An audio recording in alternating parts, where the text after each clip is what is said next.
So welcome to tarot class. Today we are focusing on the major arcana within tarot reading. And we focus on traditional tarot reading, which started in the Middle East as a divination game. And if you would like to know more about the history of tarot, I am going to give everybody some links. So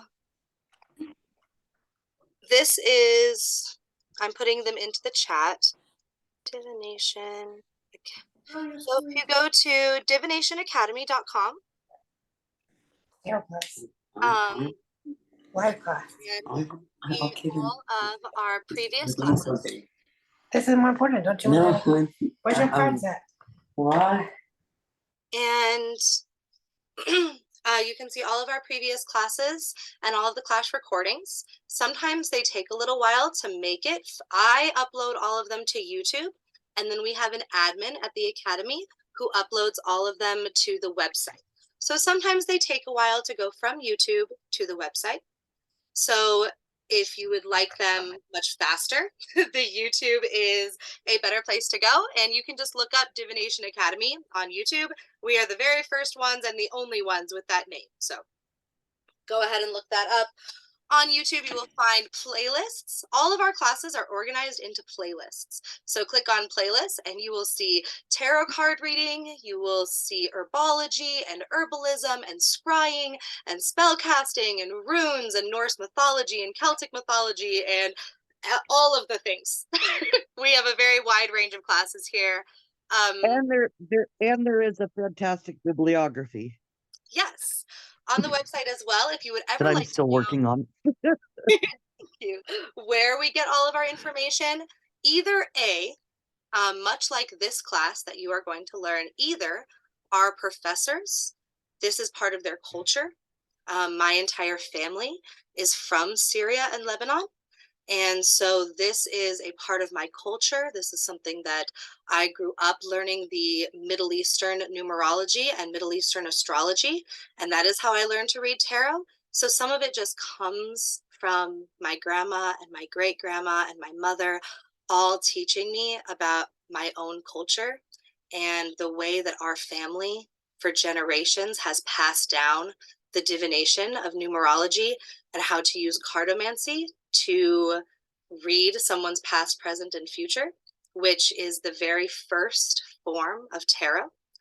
But any information that we get from a book or from an online resource or anything at all is going to be in the bibliography section on the website and cited on the page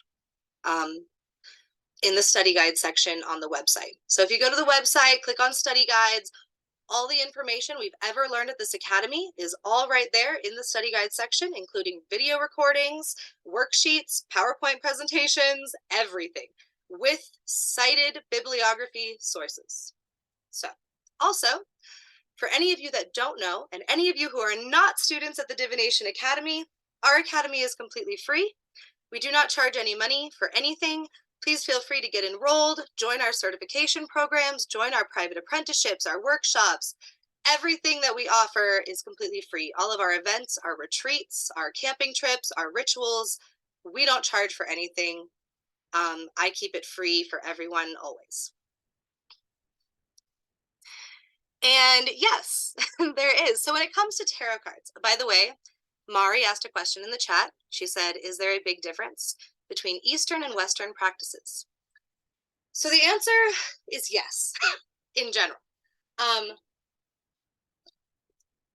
Something that I love, excuse me, tried to drink water and choked. Anyway, something that I love about tarot. So for those of you who don't know, tarot is very special in that there isn't a difference between Eastern and Western practices because tarot started in Iran and ancient Arabia. So ancient Arabic countries as well as ancient Persian countries. And it started as a divination game that was played with a traditional tarot or with a traditional deck of cards. And you would use cards to create poetry and to read someone's personality, their past, their present, their future. And it was mostly seen as just a game, similar to in the West, how when we're kids, some of us grew up playing with cootie catchers and playing things like MASH. It was very similar to that. It was a game played in the Middle East. And it came, well, during war with the Mediterranean countries, as well as with European countries, as well as the Middle East and Europe being a huge trade, as well as India. I And checked my during those sugar and then I put the where phone down. And war I was and listening to this. the trade routes, you had a lot of people that would talk and discuss different games. Playing cards were also taken onto trade ships and shared and used among many different people. And so this game went from the Middle East into Italy. And once it reached Italy, Italy created the major arcana. And the major arcana cards were added using tropical astrology and European symbolism to create what we know as the major arcana cards, which we are going to talk about today. So if you don't know what those are, totally fine. We are going to discuss and talk about those today. But so when they came to Europe, the major arcana cards were created. Then that, via trade routes and war and all the things that happened between the Middle East and Europe, as well as India, those cards got passed back and forth as well, and those cultures got passed back and forth. So number one, if anybody tries to tell you that tarot cards are a closed practice that started with the Romani people, that is untrue. It is true that there are many closed practices that we should not culturally appropriate. Tarot is not one of them. It was a game that was meant to be shared across the world, and the Middle East and India and Europe have all made their influences on tarot, and it spread across the world. Of course, it also got banned across the world by Christianity and by Islamic religions as well. And not only do cultures from almost every single part of the entire world have a form of tarot cards and a specific way that they read tarot cards, but it is all mostly done the exact same way, using Arabic numerology and cartomancy and mixing it with Italian symbology and European tropical astrology, and to create the 78 cards that you see within the tarot deck. And it is this beautiful shared culture that is almost the same across the entire world, and it's beautiful. So I'm going to look in the chat now that I answered that question. Let's see. Oh, thank you. Yes, there is a way to donate. Oh, thank you. Yes, and you gave them my PayPal and my Cash App. Thank you so much, Hannah. Awesome. Thank you for wanting to donate. That is so sweet. So does anybody have any questions about the giant tarot history lesson that I gave you very quickly? Like I said on the YouTube, we definitely have an entire class dedicated to the history, but that is in a nutshell.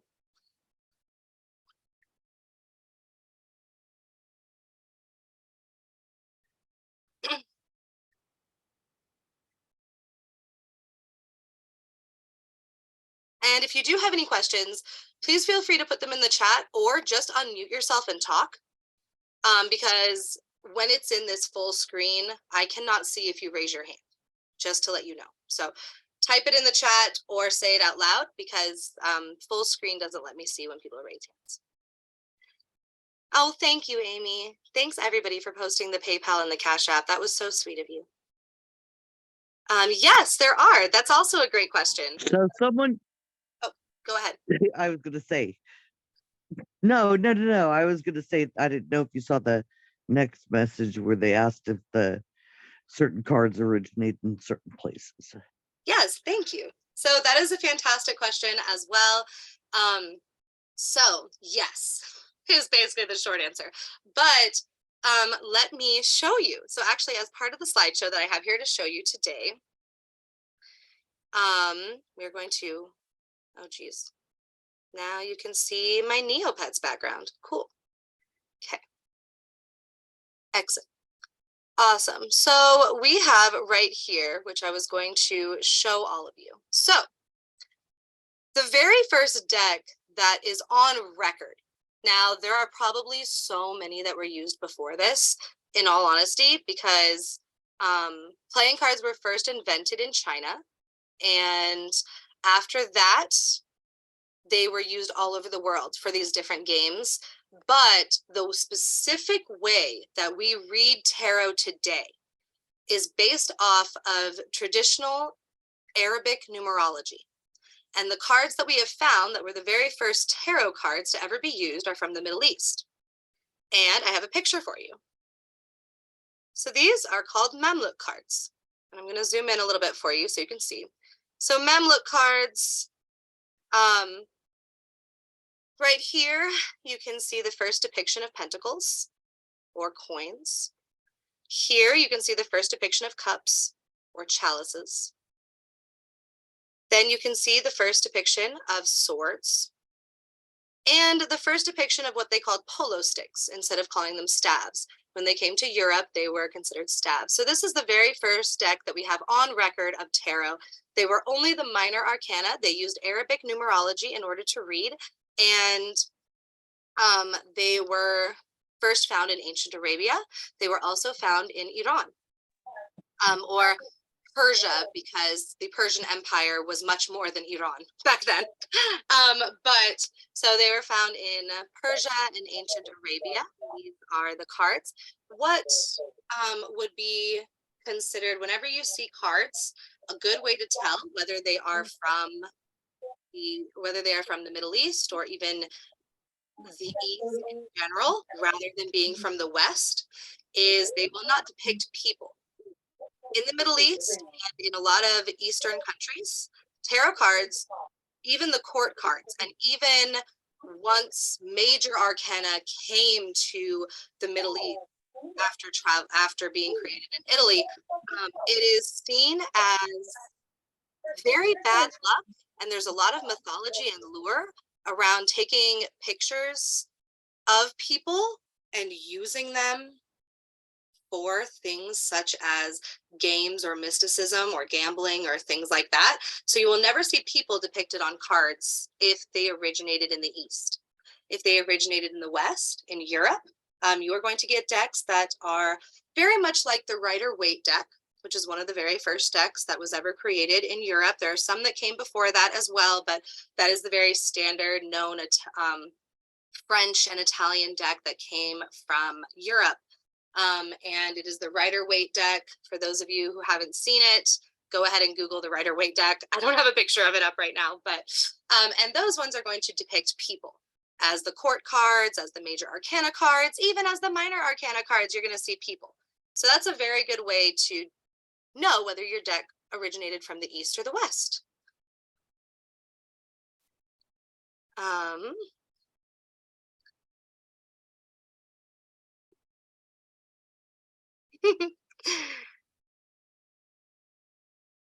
Cool. I was just reading through to make sure there weren't questions. Awesome. And yes, I do try to, if you notice that you have been muted, I do try to mute everybody just so that we don't get too much background noise. And then obviously, if you have a comment or a question or you want to speak up, please always unmute yourself and speak up.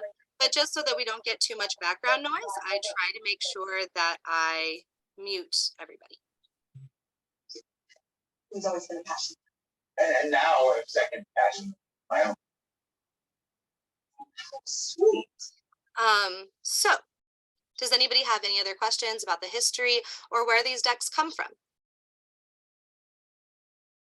So if you also want to read, this is a worksheet that I created. I present, for any of you who live in Colorado, I present at ISIS once a month and do a big giant tarot class about Arabic numerology and explain where it comes from. So these are the worksheets that I use. for that, and it also explains to you the game of cartomancy and how to play. So if you're interested in that, I can definitely put these worksheets on the website as well. I should actually do that.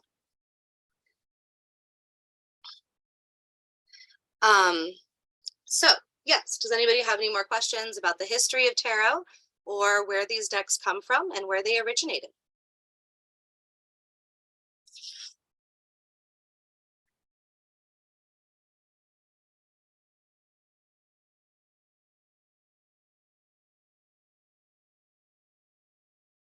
Awesome. Let's see. Yes, I will definitely put the worksheets on the website. Yeah, so you guys can all play the cartomancy game. It's super fun. It's way different than tarot. I should even make a class here where we just play the game of cartomancy, like the original game from like 2,500 years ago. Be so much fun. Yes, definitely. I will Send do them that. my way. I'll get them up. Thanks, Amy. Yeah, I'll throw them into the admin chat, see which admin is available to throw them onto the website. I know, we all need to give a huge thanks to all my admin, because even though I'm the one that creates all the worksheets and I create everything that goes on the website, my admin are the ones that get them up there. If my admin didn't get them up there, they wouldn't be up there for months. So,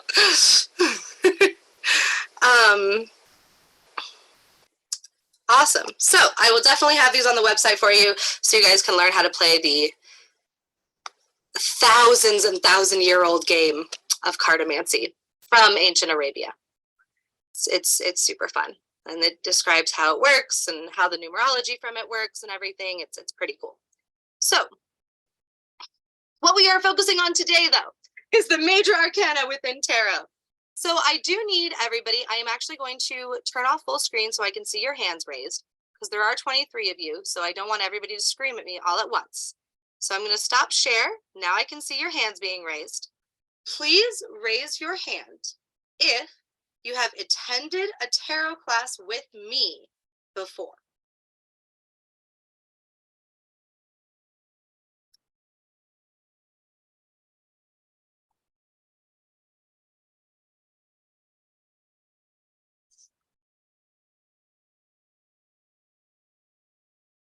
Okay, so we have Paul, Tonya, Kari.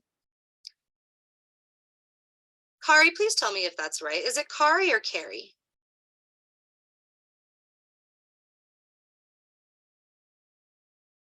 It's Carrie. It's Carrie. Cool. Thank you so much. Awesome. So my internet dropped. I came outside and did not realize it's freaking raining. And I know Amy has had a class with me before too. So cool. Amy. All right. Awesome. Okay. So we have a few that have had a class with me before. And nobody else. Okay. Cool. So this is going to be for the people who are here to continue the major arcana. I want to make sure that we get to do that, because I know that it gets very frustrating when I continuously teach class number 1 over and over and over again because of all our new students. So I will not be doing that. Don't worry. We are going to do major But arcana. it's helpful, Thank actually. you. I agree. At least for me, it's helpful because as I get older, I don't retain information the same way I did when I was 20. So it's always helpful for me to do that. Someone has their hand up. I don't know who has their hand up, but I someone told has their hand everybody up. to raise their I hand can't if they see had in been this. to a class with me before on tarot. So Oh, it's Tanya. Okay. cool. Okay, awesome. Thank They you still so have their hand up much. though. So I am going to go back then. So here's what we are going to do. We are going to start discussing and talking about the major arcana. We are going to spend half the class discussing and talking about the major arcana, just for students who have already taken this class and are looking to continue their learning. So we are going to continue our learning and talk about the major arcana because that's the class we haven't done yet. And then for this second half of class, we will do review. For those of you who this is your first time, I will make sure that you understand enough to continue and take all of our next classes coming up. So here we go. And if while I'm talking, you have a million questions because you haven't attended a tarot class before, please ask all of them. Do not feel like you are asking things that have already been talked about in older classes. I don't care. I love talking about this. Please ask me all the questions in the world. I have been doing this for 25 years. I started doing this when I was 4 years old. Please ask me all the questions. So, this is Major Arcana and how they relate to Western astrology. Because as we just talked about and went over, Major Arcana began in Italy and France. And they used tropical astrology in order to create the symbology within the Major Arcana. So for those of you who haven't been studying tropical astrology, number one, we have some great resources on our website. So I encourage you to check out all of our astrology stuff on the website. We have an amazing professor who teaches that. And if you do have any questions, please feel free to put them in the chat or say them out loud. So astrology is the study of the movements and relative positions of celestial objects. Astrology has been dated to at least the second millennium BCE and has its roots in calendrical systems used to predict seasonal shifts and to interpret celestial cycles as signs of divine communication. Many cultures have attached importance to astronomical events, and some, such as the Hindus, Chinese, and the Mayan, developed elaborate systems for predicting terrestrial events from celestial observations. Western astrology, one of the oldest astrological systems still in use, can trace its roots to 19th through 17th century BCE in Mesopotamia, from which it spread to ancient Greece. So if you will notice, something that, can you please, actually, I would love to have you guys answer this. Where is Mesopotamia?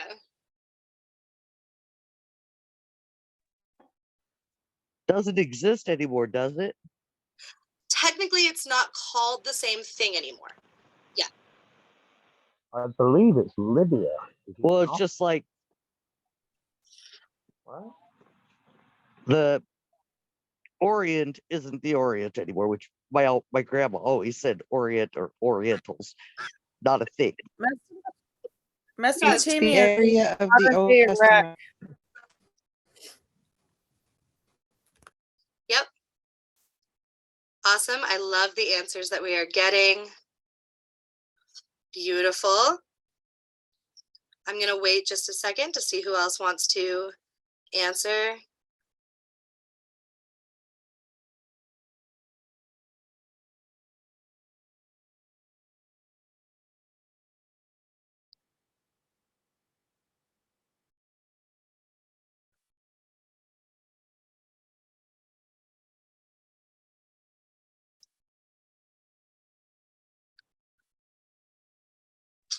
So you got Very good. Greece, Iraq, and Iran in chat.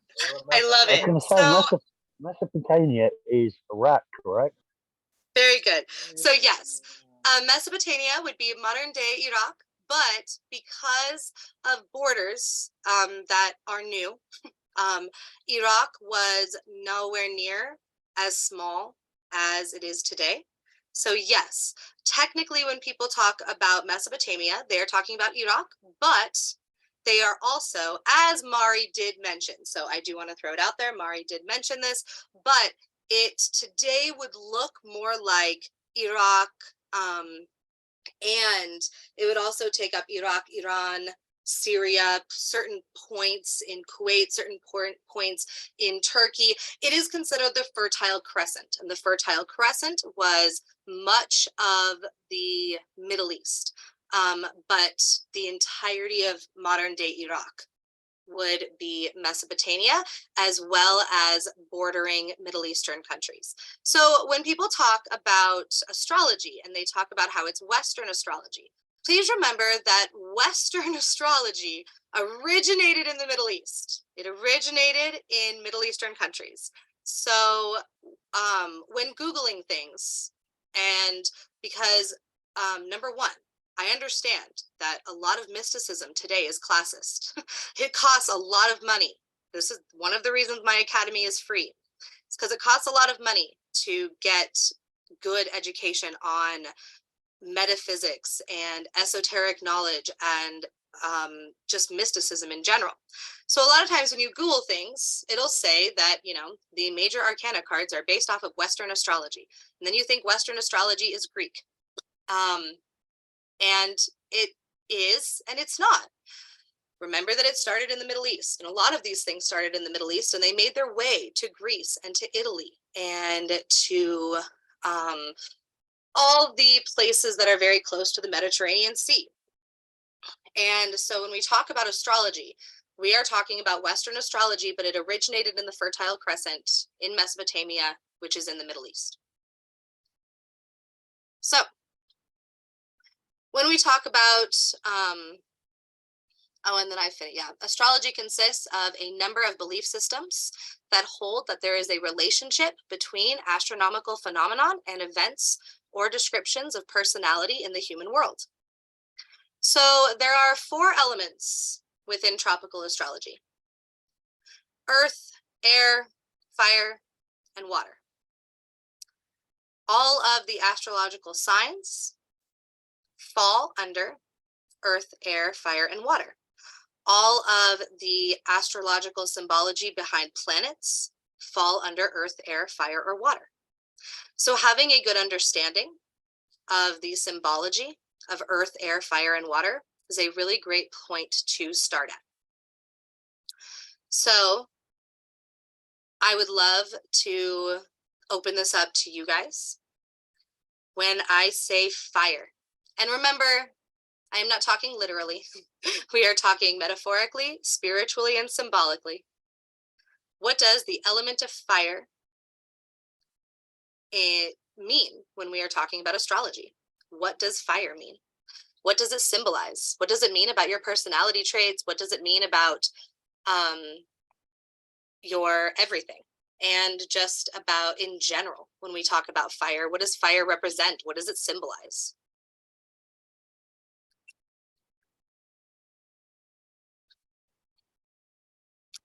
Awesome. Yes, we have passion and anger, quick action, passion. Yes, sensuality. Love it.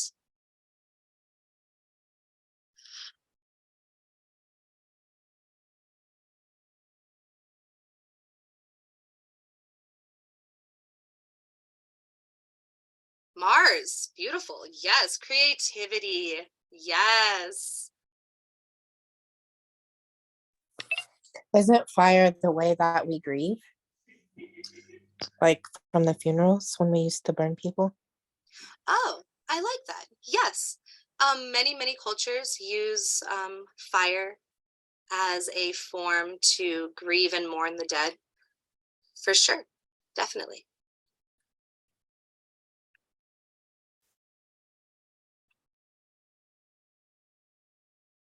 I would definitely like, even though yes, and I do love that explanation, you will get a little bit confused when we start talking about water. Remember that water is going to symbolize grief, sadness, emotion, things like that. So I don't want you to get confused. That's the only reason I mentioned that. Enlightenment, love it. Yes, that's very fire for sure. Desires, yes. Desires would be beautiful for fire, especially desires that you're like extremely passionate about, for sure. Spontaneous. I love that somebody said that. Thank you. Yes. Destruction, for sure. Yes.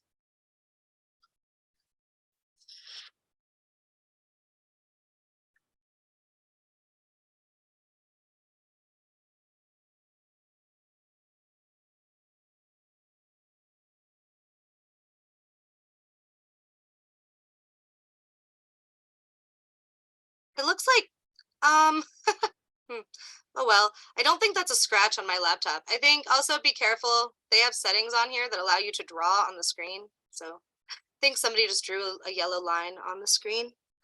I got scared that it was a crack in my laptop. Don't worry about it. If you did it, I don't care. I just, I got scared it was a crack in my laptop.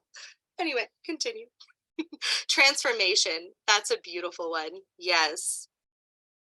Quick-tempered, for sure. Fire signs, yes, are very quick-tempered, for sure.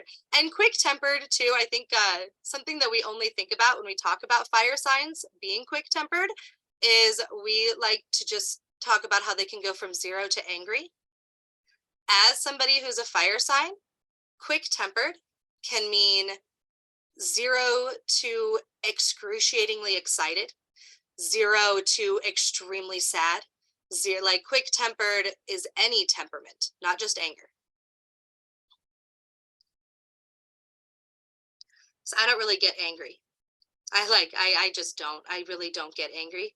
But I can go from 0 to crying very quickly.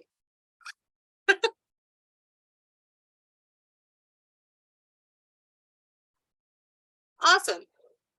Okay, so I love it. I don't even really need to interject there. You guys pretty much covered it. That was beautiful. Let's move on to Earth.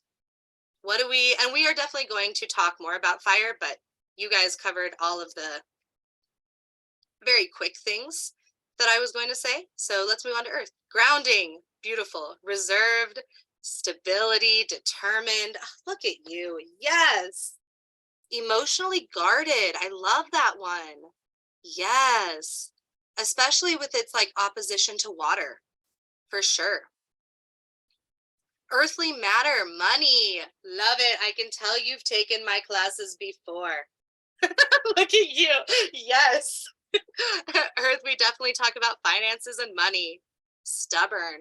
Yes, definitely.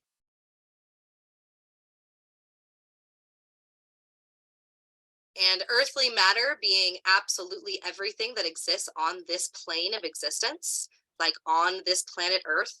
Yep. Home. I love that. Materialistic balance. Yes. Materialistic. What did we? Must have stability. Definitely. Oh, I love that. Yep. Totally lone wolves. I can definitely see that with Earth for sure.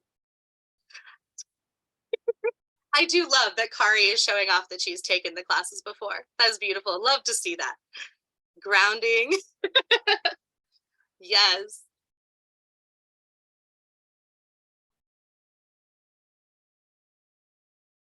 Awesome. I think you guys pretty much loves food. Food is a great one to bring up because when we talk about, when I say that Earth represents every single thing on this material plane, on this earthly plane, everything, a lot of people forget that that also means a love for food. So yeah, beautiful.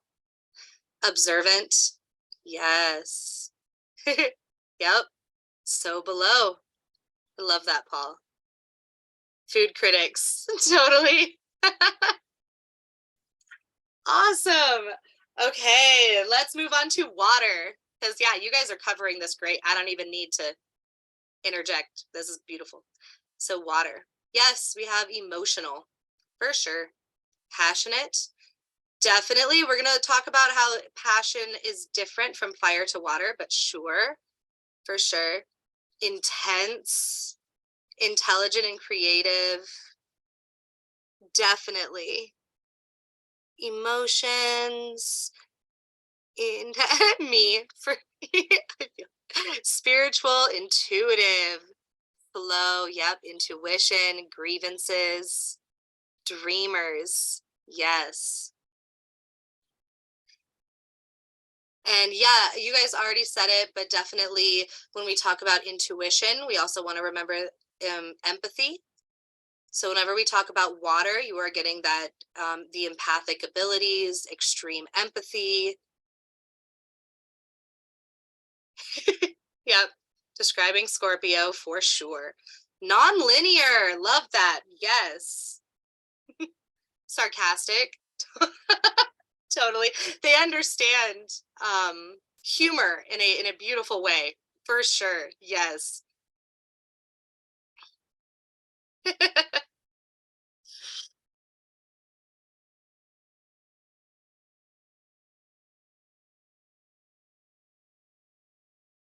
Introverts, yes.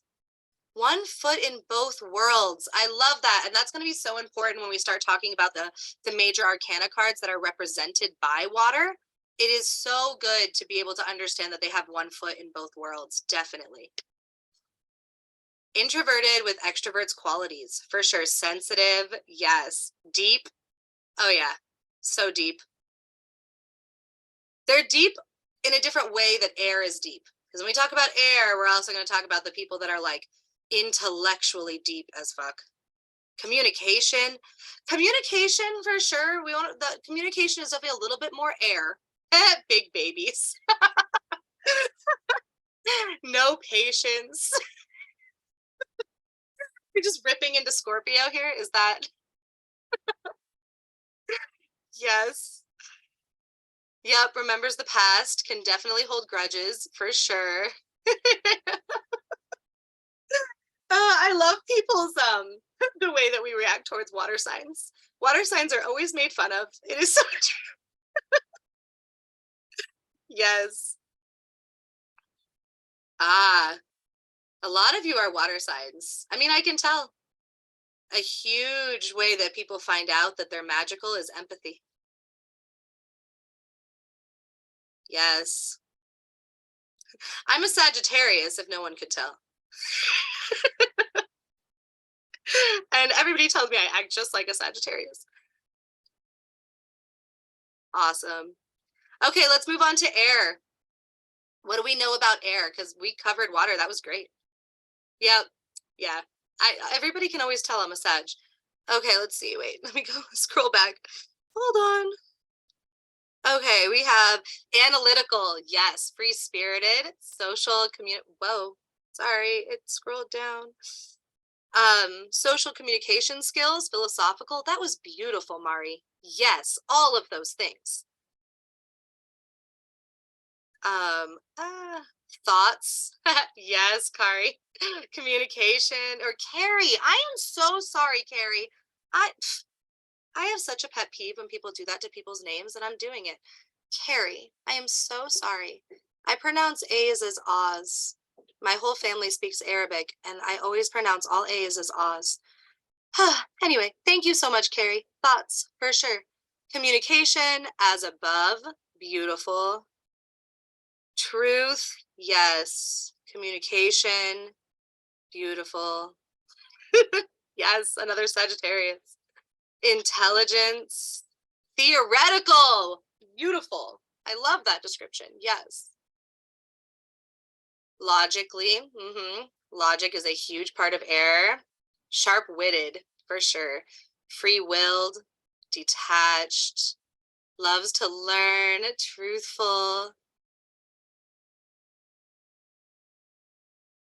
Carrie like the movie. I love it. Thank you. I don't know why I couldn't got that. Thank you so much. Always changing. Yes. I think that's definitely something people forget about air because it's so related to water that, you know, water is always changing and water signs are always changing, but it definitely relates to air as well, for sure. Earth and air can be very opposite, for sure. And then fire and water tend to be known as opposites. But you will notice when we discuss this that earth and water can definitely be very opposites too, and fire and air. Even though air does fuel water, you will definitely see lots of opposites. Like the reason I say fire and air, one great reason is that fire fire acts before they think. They act first, think later. Air thinks to the point that sometimes they forget to ever even actually act. Swift to change, logic for sure, honest, yes, honest and logical, clever, loyal. Yes.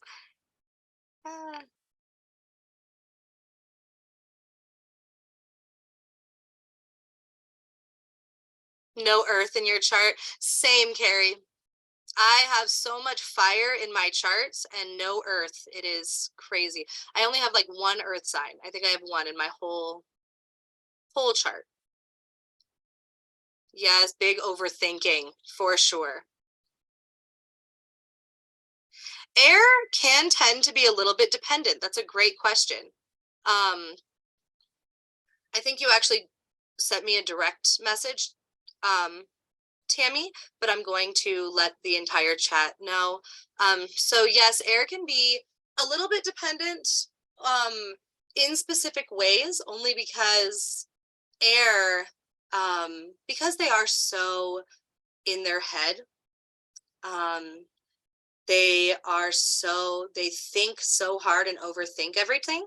Sometimes it can be very difficult for air signs to just act and just be spontaneous, or even just act in general. They tend to get a lot of anxiety, but every single sign has their dependencies and the things that they struggle with immensely. Air signs just get known for it a little bit more because theirs is so much more obvious and harder to hide, for sure. But like fire signs, we don't know when to stop talking or when to stop acting before we think, and we get ourselves into lots of trouble. Yes, big overthinking. Ooh, Scorpio sun, Virgo moon, and Sagittarius rising. Wow, I bet that's a whole lot of fun. I love when Scorpio and Sagittarius mix. It's beautiful. It's a beautiful thing.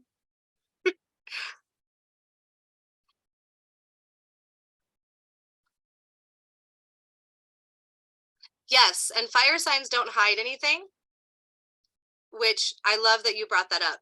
And it's not that, obviously we're just human, and humans hide aspects of their personality every day at work or at school or whatever. But if you ever get a fire sign talking a lot about something they're passionate about, they tend to overtell secrets. They can't hide things. Never tell a fire sign a secret. It will never stay a secret. And they just tend to have a really hard time not being honest, but not in a way that's like, oh, they never lie. It's just that they forget that it was supposed to be a lie and that it was supposed to be a secret.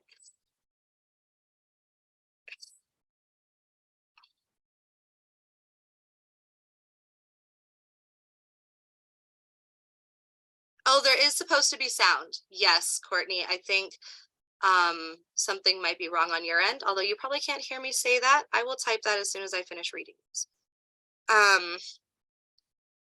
Yeah, no secrets. There should be sound. Oops. To everyone. It might be on your end. Okay, cool. So awesome. You guys did great. That is everything we need to cover for the elements for now. Thank you.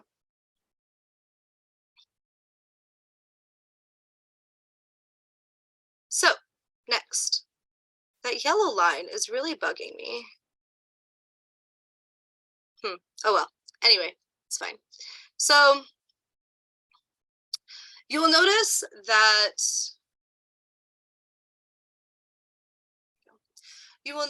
some major arcana cards represent a planet and a zodiac sign.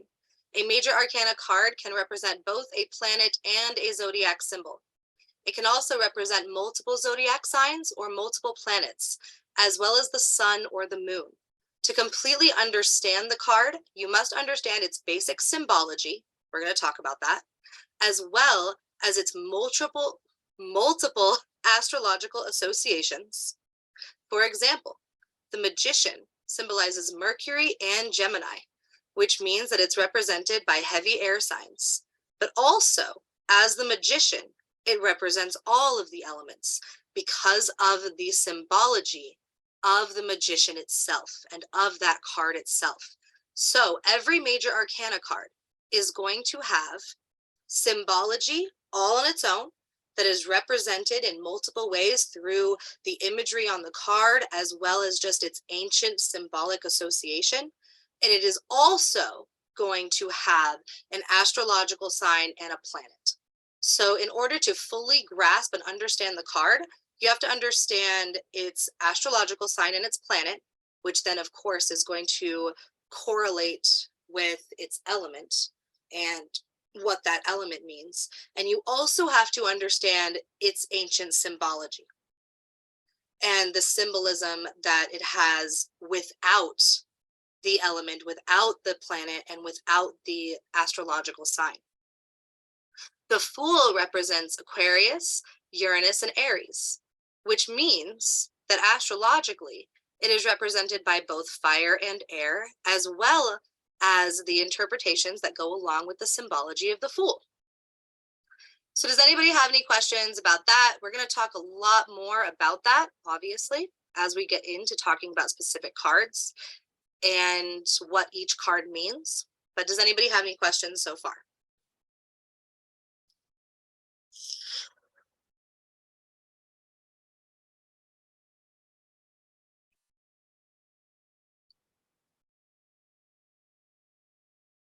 Yep, they are already available on the website.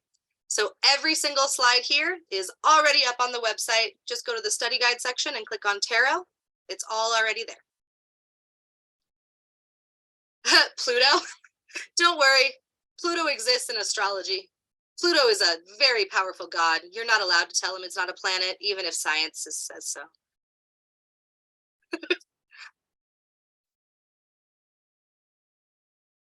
I think it is very funny that they chose to tell the god Pluto, like they chose to name this planet after an extremely powerful god and then tell it it's not a planet. I always found that funny. Not only a god, but he's a god of water, so he is very emotional to begin with. Exactly. He probably got so upset. I mean, I get it, but still, they downgraded my planet to a star or some whatever they tried to say it was. I was like, that's fantastic. Yeah, it's a dwarf planet. Yep. It's not. Yeah. Yeah. Well, I'm only 5'4", so that's okay. There you go. I'm 5'3", so I understand. I have posted the link to the tarot study guide in the chat. So if you go to the little spot where it shows the links, you can just save that link because the study guides is saving my life when I can't get a hold of somebody. Awesome. Thank you, Hannah. Yes, for those of you who are already enrolled in the Academy and for those of you who are new as well, the study guide section, if you have a question and nobody's answering your question, go to the study guide section. I have spent the last 3 years updating that section every day. It is extensive, and not only is there tons of information, but also all the references that you'll need to go look up this information on your own as well. So on the side here, you can see that I gave you a very easy cheat sheet. There are 2 cheat sheets that you are going to need in this PowerPoint. When you are learning to read your cards, you are practicing with your major arcana cards, I would have these 2 slides up. This slide is one of them, and this thing on the left-hand side is going to be your cheat sheet. Then over here, this is your other cheat sheet. If you haven't memorized which zodiac sign falls under which element, this is your second cheat sheet. It tells you which ones are fire, which ones are earth, air, and water. So keep those open when you are practicing. It is very helpful. And this cheat sheet will help you memorize which planets rule over which zodiac sign. So we are starting with the Fool.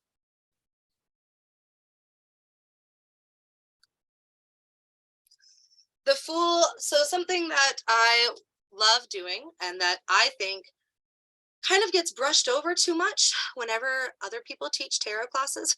You will notice not a lot of people teach like me. Number 1, take that book that comes with the tarot cards. Read it for fun if you like to read. That's fine. Oh my God, you just read my mind. But yeah, but I was literally gonna say that. Yes, but other than reading it for fun, I know what you're gonna say. yep. Take the book and don't use it to tarot read. Do not do this. Do not make this mistake. And I am not saying that 100% because all of the books are bad. They're not all bad, but it is going to slow down your process of becoming a tarot reader if you are trying to memorize the paragraphs in the book. It is going to slow you down so much. Number one, unless you have photographic memory, that is damn near impossible. Number two, memorizing those paragraphs, especially when most of them were written by people who are not tarot readers, isn't going to help you. It's not going to help you learn. It is not going to help you become a tarot reader.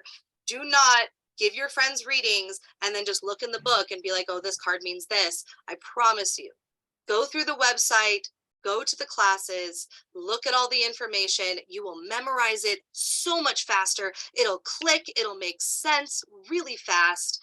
And don't try to memorize the book. It just slows you down. It really does.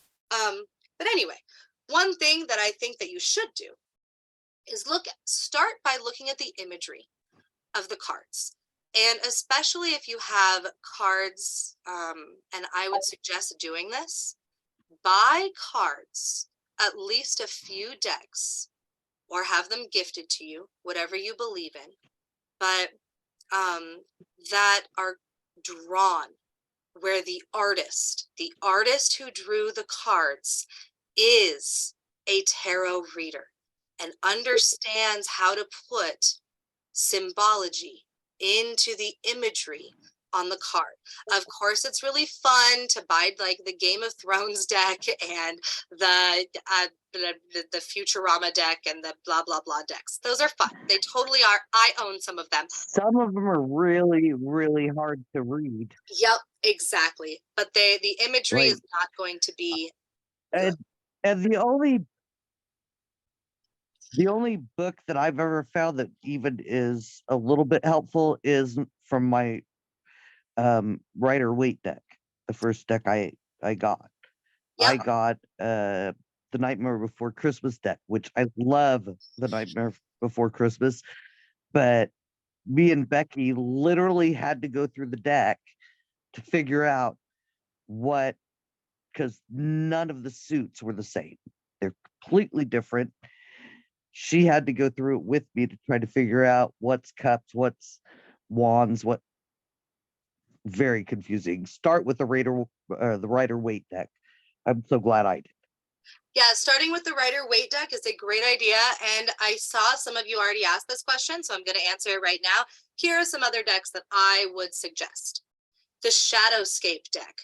The Shadowscape deck was one of the decks that I guess not started with, but it was a deck that I got very early in life. And the symbology is incredible. I'm going to type that into the chat. The Shadowscape deck. That is how it is spelled, the Shadowscape deck. That is a beautiful deck. And it is not only gorgeous, but every single bit of artwork that artist puts in there, you can tell she's been reading cards forever, because every color she uses is intentional. Every single thing she puts into the card is intentional, and you can tell that she knows what she's doing. And so it is beautiful. That is great symbology. I would also suggest a deck called the Fae deck.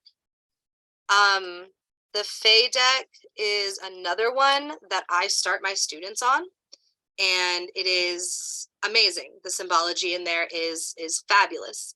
I would suggest that.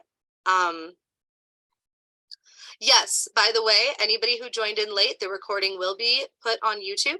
And if you go to our YouTube channel right now, or whenever, just type in Divination Academy on YouTube. There are 5 or 6 classes that we've previously done that are already posted up there. And that already covers a lot of the information we're talking about today. So yes, the gifted question. Love this question. Okay, so let's go over this real quick. So an amazing question. Oh no, am I saying Mari and it's Mary? Told you I always do the A thing. Is it Mary or Mari? I am so sorry.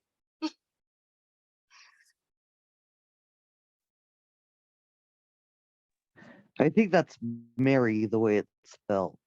Is it Mary? It's Mari. Oh, it's Mari. Good. Awesome. Beautiful. Okay, cool. So I've been saying it right. So,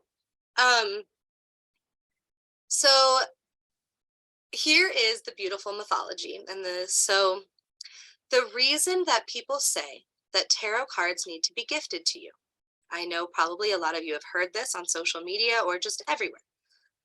It comes from a Wiccan practice. And the reason why I actually love, normally I would say that if it comes from a Wiccan practice, it's very modern and doesn't necessarily need to be followed. This one I actually quite like. But so it comes from a Wiccan practice. And the reason for it is that the type of divination that tarot cards are is called an energy exchange. So the way, and it is an energy transference is the correct word, not an energy exchange. I'm so sorry. It is an energy transference is the way that tarot cards work and the form of divination that they are. So it is said that the very, very first thing that your cards should ever go through is energy transference, to transfer from one person's energy to another. The reason for that is because when you read tarot, what you are reading is the other person's energy. You are handing your deck to someone else. They are putting their energy into it by touching the cards, by shuffling the cards, by thinking about a question, by putting so many different forms of energy into them, whether that be sound energy, by talking to the cards, or the energy that we produce when having a thought, because thoughts are a synapse and they are electrical pulses within your brain, or whether it's just the heat energy that comes off of your hands. Whatever it is, you are putting energy into those cards, then handing the cards back to the reader, and the reader is reading the energy that you put into those cards. So they are a tool for energy transference divination work. So some people believe, and it is a very common Wiccan tradition, to believe that the very first thing you should do with your cards is transfer them from one energy source to another. So transferring them from your friend who had intent to buy this deck for you, and then giving them to you as a gift. And so that the very first thing they go through is energy transference. And that is why they say that the very first thing that should happen is that it should be a gift. But that is not a law, that is not a rule, that's not even ancient. That is not an old spiritual thing that happened with tarot. Like I said, they started in the Middle East as a game. It is not necessary, but it is a beautiful tradition. And if you would like to continue that tradition, I think that is wonderful. If you don't want to, that is totally fine. And it is not an ancient tradition that needs to be followed.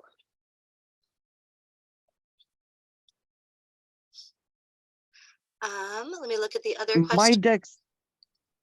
My decks haven't been gifted, but I don't know if you remember, I always have Becky shuffle them before I touch them.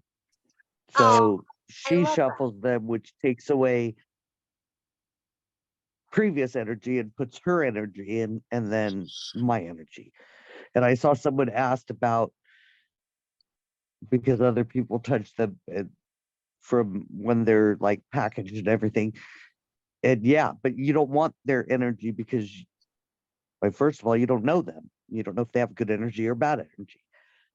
So I think, I can't remember who it was, but someone was having an issue with trying to read, and we had told them to just have someone else shuffle your deck. It makes a difference. I mean, logically, none of this makes sense. So, but it works. It does. I think that's a great idea. We will also discuss in this class too how to cleanse your deck if that is something that you would like to do. That is another thing I want to bring up. Anybody tells you that it's a rule that you have to cleanse your deck after each person that you read, or after reading yourself, that is also not necessarily true. It is a beautiful tradition. It is awesome. If that's something you would like to do, that is a awesome, totally cool. I cleanse mine sometimes, but you don't have to. Tarot cards are meant to take in the energy of many different people. And I have found sometimes the decks that I haven't cleansed since I was 4 or 5 years old, because I started extremely young, actually work better sometimes because of all the energy that exists within them. Some people find that they get really crazy, strange answers if they give 75 different readings to a bunch of people and don't cleanse their deck. It is completely up to you. It is not a rule or a law. It's just your preference. Let me read through some of these questions. Oh, the best place to buy your tarot deck, I am always going to say, in my opinion, that I really love supporting local metaphysical shops. If you have the ability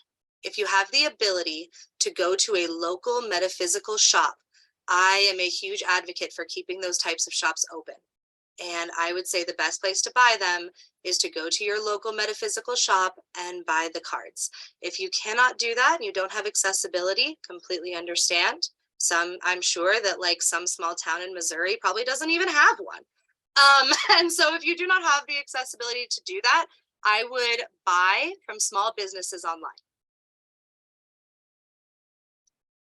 And do your research about the small business. You know, I like to buy from like a pagan small business.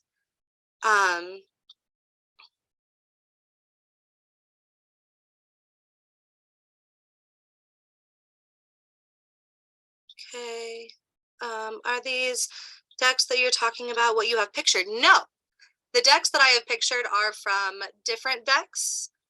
These are actually, which I probably should know, which is funny. These are some of the best pictures I could find online because we're about to go into an activity of reading the symbology. But since everybody has so many questions, I've spent a lot of time answering questions, but that's great. I love it. It's totally fine. But these decks, I'm not actually sure which ones they come from. They were just the best images I could find where we can address specific symbology, which is where we're going next. We are going to talk about the symbology within every major arcana card.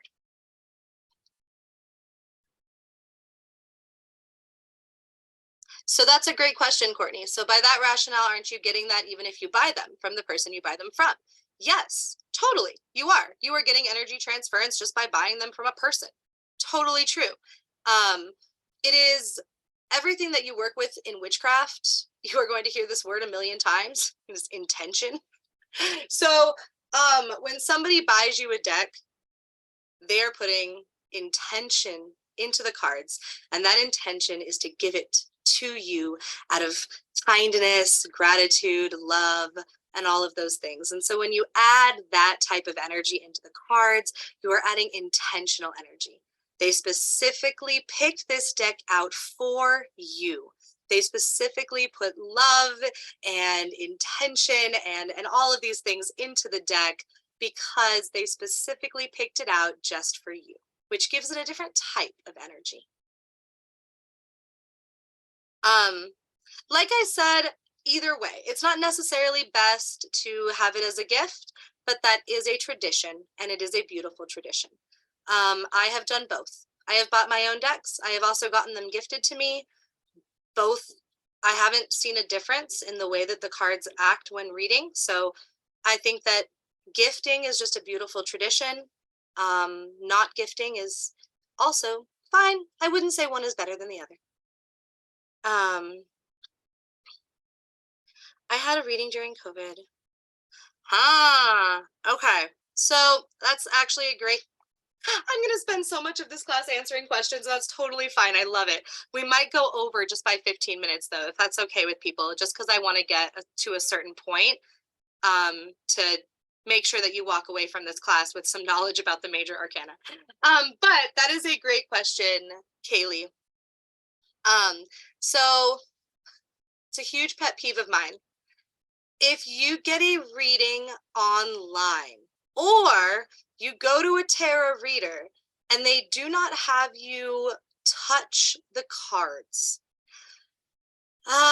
So as I was talking about before, the two things that I mentioned, gifting cards and cleansing cards, those are not ancient traditions, and they're just traditions that are modern and fine. One tradition that is ancient, a tradition you should follow, as I said, tarot cards work using energy transference. If you got a reading from somebody and there was no energy transference that happened at all, none, they didn't have you touch the cards. They didn't have you speak to the cards. They didn't have you do anything that would transfer some type of energy into the cards. That is an ancient tradition. Very, very ancient. That is important. If they're not doing that, I definitely wouldn't pay for the reading, and I would definitely question its accuracy, because that kind of goes against everything that tarot is. Even 2,500 years ago, the game that started still involved energy transference. So you are going against every single thing that tarot was ever built on. And personally, I don't think that's cool. So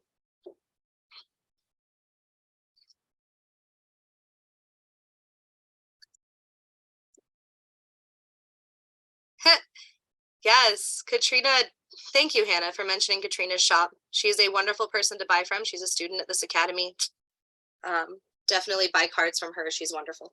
So let's get started with this portion of it. Okay, so the first thing that you are going to look at in your cards when you start reading the major arcana, the minor arcana as well, but anyway, the major arcana. Look at the imagery of the cards. So this is the Fool. The Fool, as I said to you before, if you go back to this cheat sheet right here, the Fool represents Aquarius, Uranus, and Aries. So we have over here the Fool. That means that it represents fire and air. And as we can see in all of these pictures, I picked them out for very specific reasons. If you can tell, each one of these cards has the symbology in many, many different ways, and it depends on how much you understand when it comes to symbology. If you've ever studied alchemy, if you have ever studied astrology, if you've ever studied sigilization, there are so many things in each one of these cards that represent air, that represent fire, and that represent Uranus. So I'm going to open it up now. Can you name something in one of these cards? You can pick any of them that represents air, fire, or Uranus. In the first Well, one, the sun, so that recommend. Yep, the sun, great one.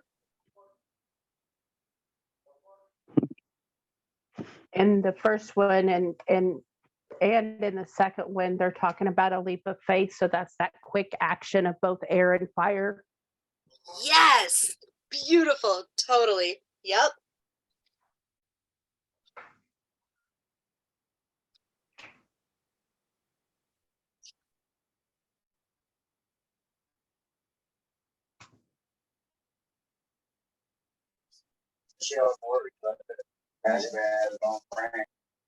Yes, and Mari said the candle in the third one, for sure. Yep. Everything on there's got standstill. Well, hey, there's nothing wheels on it. Awesome. The color green, for which one? What does that represent? Fire, air, or Uranus?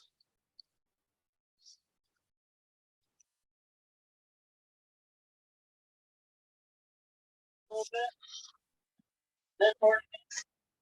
All right, now. Yes, definitely. Good job, Paul. Totally. And Chelsea, where do you see Aries?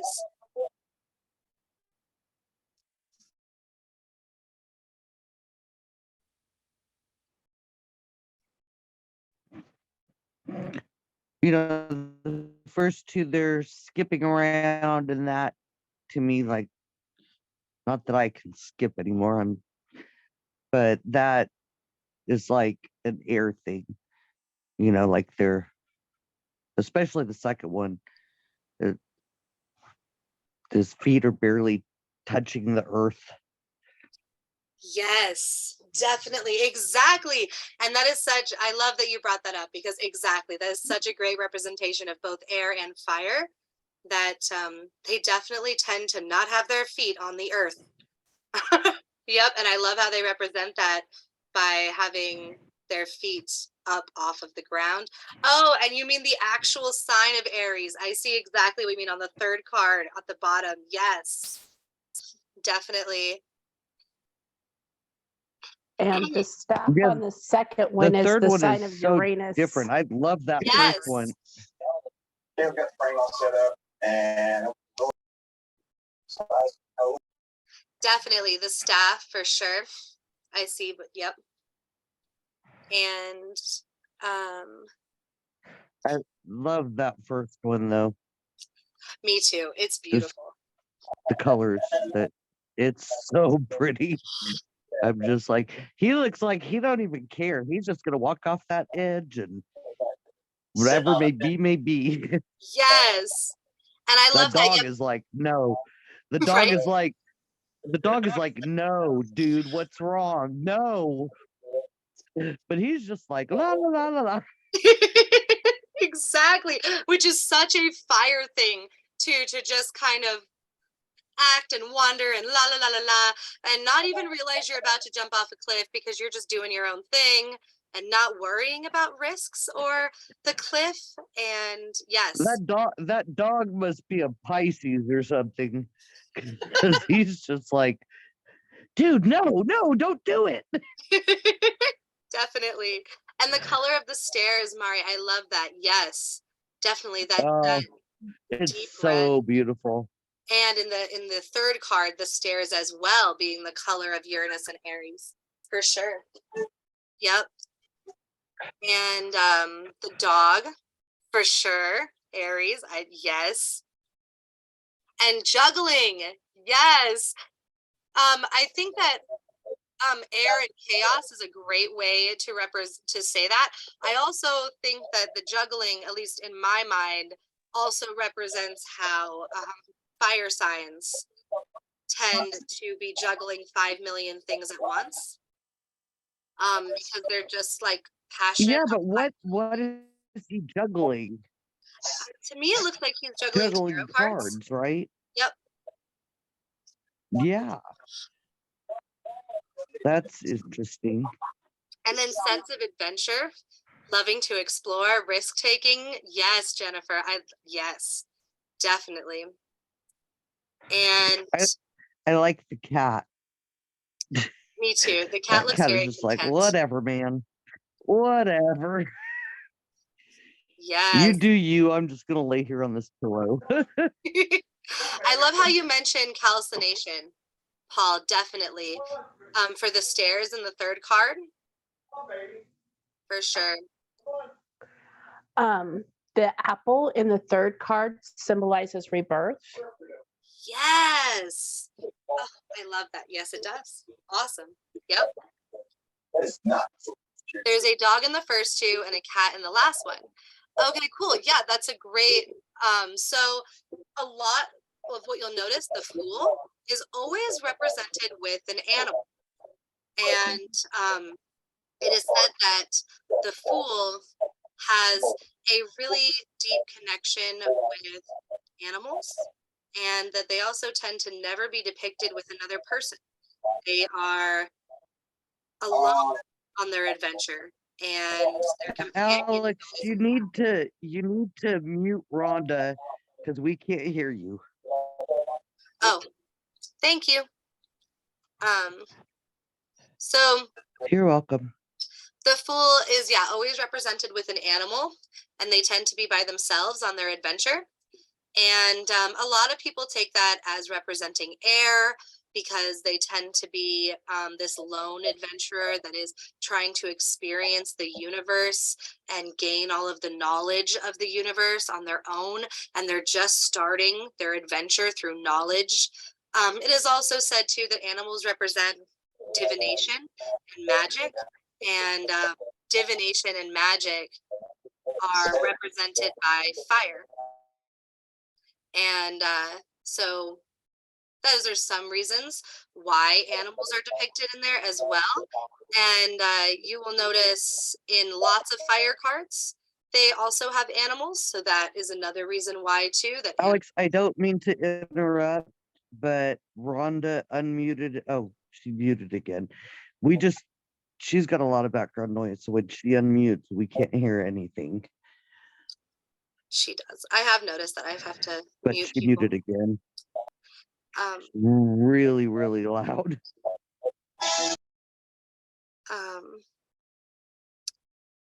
okay, so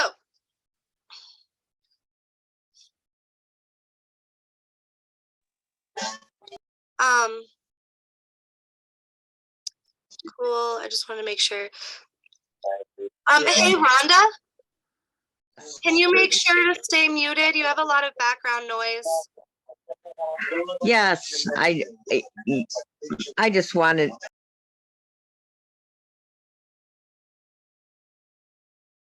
Oh, go ahead. You can unmute yourself if you wanted to say something. I'm sorry. what I have found out with Aries is, what somebody just said. It's always an animal. They're always close to an animal, and always alone. And I'm getting a lot out of this, so thank you. Of course. Thank you.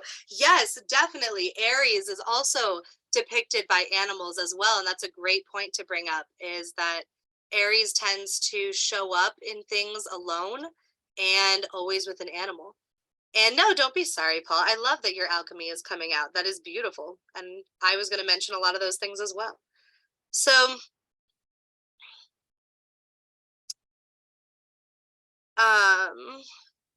I appreciate it. Thank you. of course. The Fool somehow represents effortless knowledge, especially the apple and the animal helpers. The willingness to jump and intuitive skills, I think, is a thing too. Yes. I love that, Kayla. Definitely. I agree. Inner journey, multitasking or distracted on our journey, or leap of faith, unaware of their path to a new life is what I've always thought of the card, but I'm so new. Yep. I love that though. No, that's perfect. Inner journey, multitasking, distracted, or on a journey and leap of faith. Those are all beautiful ways to represent this card. So yes, I love that, Tammy. Thank you. Awesome. So yes, we have something else that I did want to mention. The stars are a big representation of fire. The deep red color are a beautiful representation of fire. The air you see, as in the second one, as he's on a cliff very high up in the mountains. And the third card, if you notice too, practicing divination, practicing tarot cards. Divination is a huge symbol of fire and represented by fire. So those are all, yeah, wonderful. So moving on. So you're And Tammy, I just wanted to say, Tammy had said she's so new. We're all new. yeah, It don't doesn't worry. even really matter how long we've been doing this. We're all new. We learn something new every time. That's what's fantastic about these classes is how even I'm sure Alex been doing this forever. She still learns new stuff Yes, I do. And I'm so from happy that all you the guys, questions you guys ask. thank you. I'm so happy that you guys learn something new in every class. And yes, I also think that's a really good idea, Courtney. If everybody can just make sure to stay on mute until I ask people to speak, because I know a lot of people are distracted by the background noise. I also know that my microphones aren't that great, so it does cause people to not be able to hear me. So thank you for bringing that up, Courtney.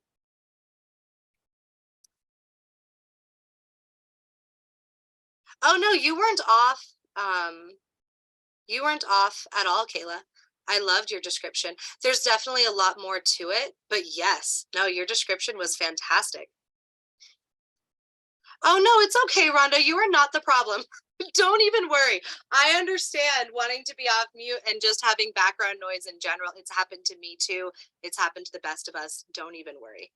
It's exactly. It is totally why mute was invented. Background noise happens. You are fine. Don't feel bad at all. So Uranus. When we talk about Uranus, Uranus is the planet of eccentricity, rebellion, adventure, change, revolution, risk, and unpredictability. Uranus brings with it a new way of looking at things, and its approach is best met with expanded consciousness. Originality, inventions, computers, cutting-edge technologies, and future events are all ruled by this planet. Something that I want to bring up as well. Astrology and tarot are both meant, even 2,500 years ago, when they were first being used, they have always been meant to adapt and grow with society. So something that I've gotten a question with, or a question that I've gotten a lot is, you know, if astrology was invented 3,000 years ago in the ancient Middle East and ancient Egypt, how on earth could any of the planets represent a computer or technology or electricity or a bunch of these things that we see now that are very modern? Astrology was always meant to grow and change with the times. Each time the earth revolves around the sun, astrology evolves. Astrology changes. Same thing with tarot. So, yes. Uranus sees no need for the status quo, preferring instead to break with tradition and create a new mold. This planet represents rebellion, revolution, dictators, and an auto-anonymous state and free will. Freedom and creativity are important to this planet. Lastly, in keeping with its sudden, sometimes violent, and often unexpected manner, Uranus rules earthquakes and other natural disasters. It takes Uranus 84 years to complete its trip around the zodiac. It is an androgynous energy and rules Aquarius and the 11th house. So that is another really important thing about the major arcana.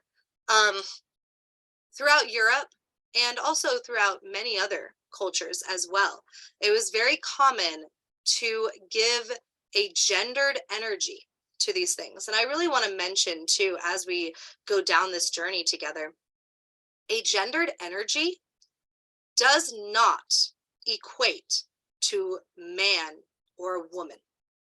It never has. I am not saying that to be progressive. It never, ever, ever has.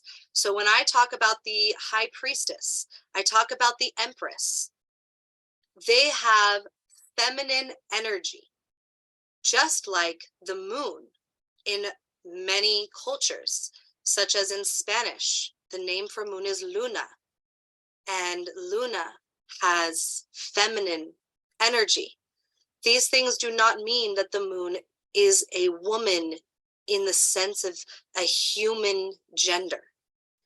This means that the moon has feminine energy, and it is your job as somebody who is studying esoteric and metaphysical practices to start thinking about what that means to you.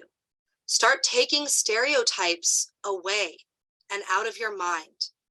One of my big pet peeves with tarot readers is when they are stereotypical with their gender of the cards, such as saying that the Empress is fertile and is related to being a housewife or being passive, or that she is someone who takes care of men, someone who does things like that. We have to grow past that because those are just man-made stereotypes.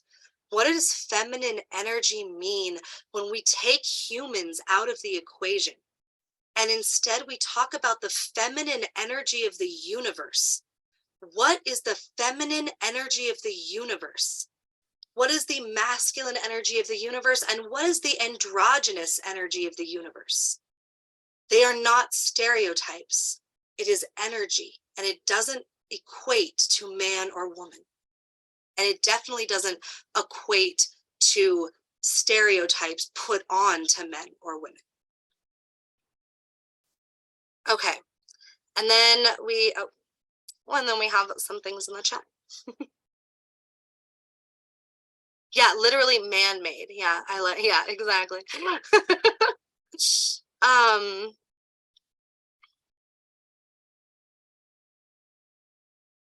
I'm so glad you're enjoying yourself, Rhonda.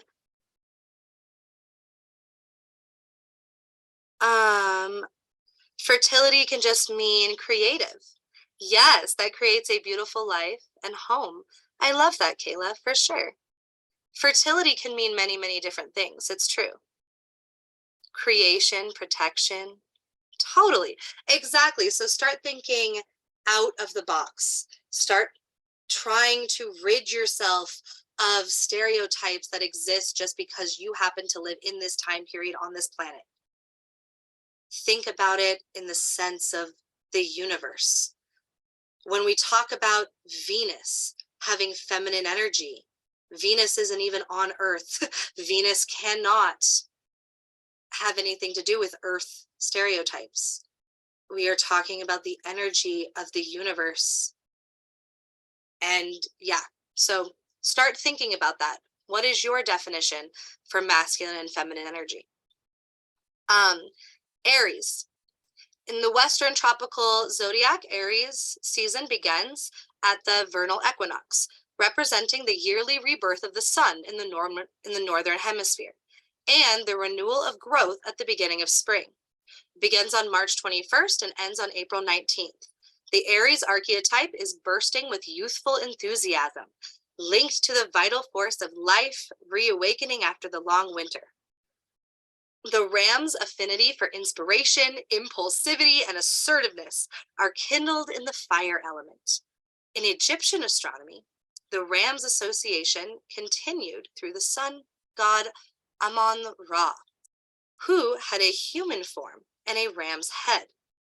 Amon-Ra ruled over fertility and creativity, vital forces that set spring and regeneration in motion. In Greek mythology, the ram saved Pyrrhus and Helle, whose golden fleece became the prize in the story of Jason and the Argonauts. The name Aries is derived from Ares, the Greek god of war. Aquarius. Aquarians are visionaries, progressive souls who love to spend time thinking about how things can be better. They are quick to engage others in this process, which is why they have so many friends and acquaintances. Making the world a better place is a collaborative effort for Aquarians. So, yes, Courtney, I love that. And yes, Kayla, exactly. And I love your reference to the yin and the yang. Exactly. Yep. Exactly. I love you. Thank you, Courtney. Thank you for bringing that up. Exactly. Everybody read what Courtney wrote. Beautiful. So, when we talk about the Fool, every single thing I just read is the Fool. So, now you take the definition and your understanding of Uranus, your understanding of Aries, your understanding of Aquarius, and your understanding of the symbolism that exists in the Fool. The symbolism that exists in the Fool is going to be the fact that the Fool is somebody who is, the Fool is the beginning of the journey. It is said that the Fool in the major arcana is the person beginning the journey through the major arcana cards. So the Fool is erupting with passion, curiosity, and excitement, and also not worrying about any of the risks, because the Fool can be a little naive, but not worrying about any of the risks, wants to do 5 billion things all at once, doesn't really have, is the master of nothing, but yet is learning about everything. And that is another place that air comes in as well. This is the card of learning.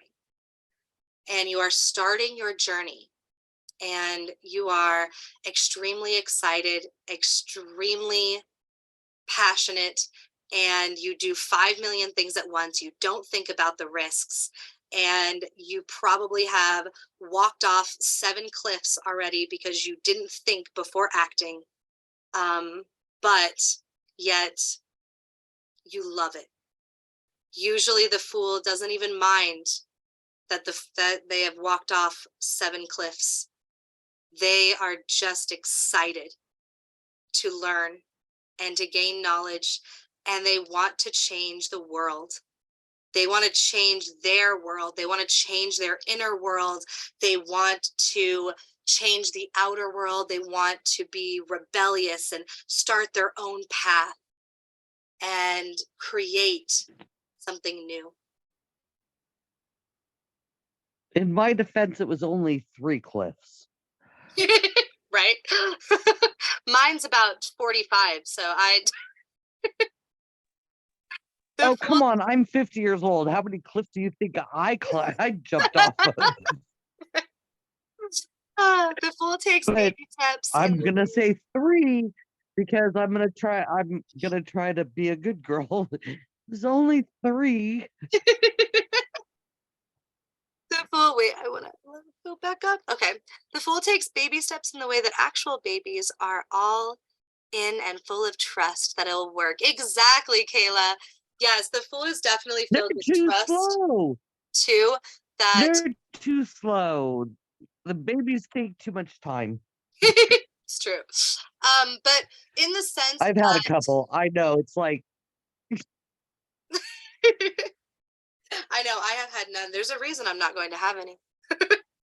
But yes, the Fool, I love that you brought that up, Kayla, because that is why also the Fool doesn't mind that they're jumping off all of these cliffs and landing in these unknown territories, is because the Fool has so much trust for the universe, and not just the universe, but for every step of its journey. And whenever you get somebody who's represented by the Fool in your tarot reading, they are also probably somebody who is extremely trustworthy, and that has probably gotten them into trouble, where they trust everyone around them. They trust that they aren't going to get taken advantage of, which comes a little bit also from being naive.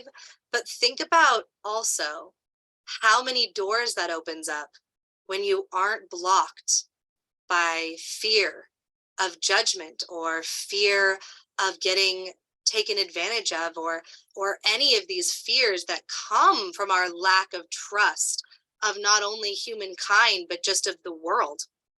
And the Fool doesn't have a lot of that, which does open up a lot of doors for the Fool. It also causes a lot of problems, but it makes them so much more free. Yeah, Mari, just for reference, I have been practicing witchcraft since I was born. I was born into a pagan family, and still to this day, when I ask my cards about anything that has to do with any aspect of my life, including my journey through witchcraft and paganism, I consistently get the Fool. I am represented by the Fool. The Fool is me. And I have come to just accept that. At first, I used to be a little hurt. I used to be like, look, man, I have a master's degree and I have been studying things and the universe and paganism and witchcraft forever. How on earth could I still be the fool in every aspect of my life? And I have now taken it as a compliment. I think I'm just going to stay the fool, and I am okay with that.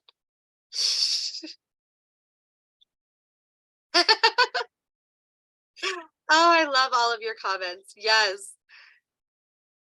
Scroll down. Thank you. Yep. It is my spirit card too. I am so happy all of you identify with the Fool, because same. Uh-huh.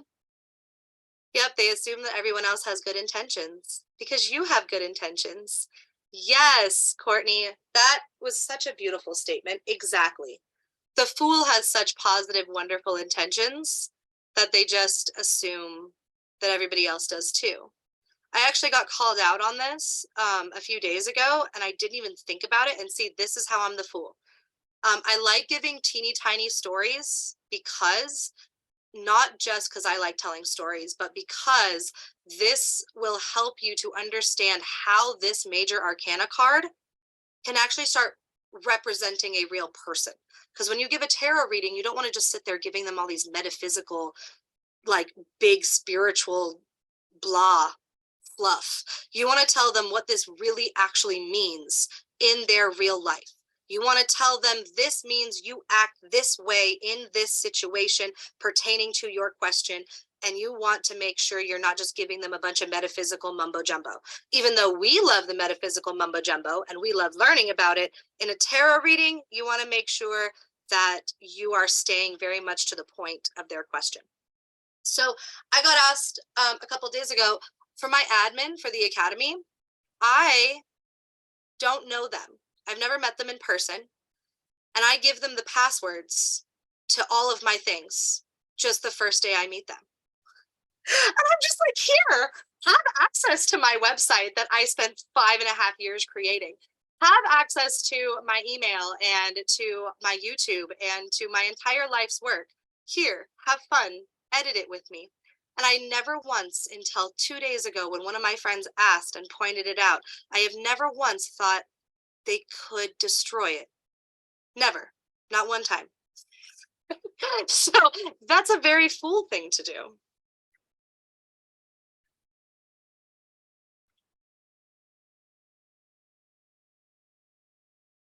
The Magician. Of course you get the Magician, Paul. Of course you do. We're about to go over that one right now, and you are so lucky.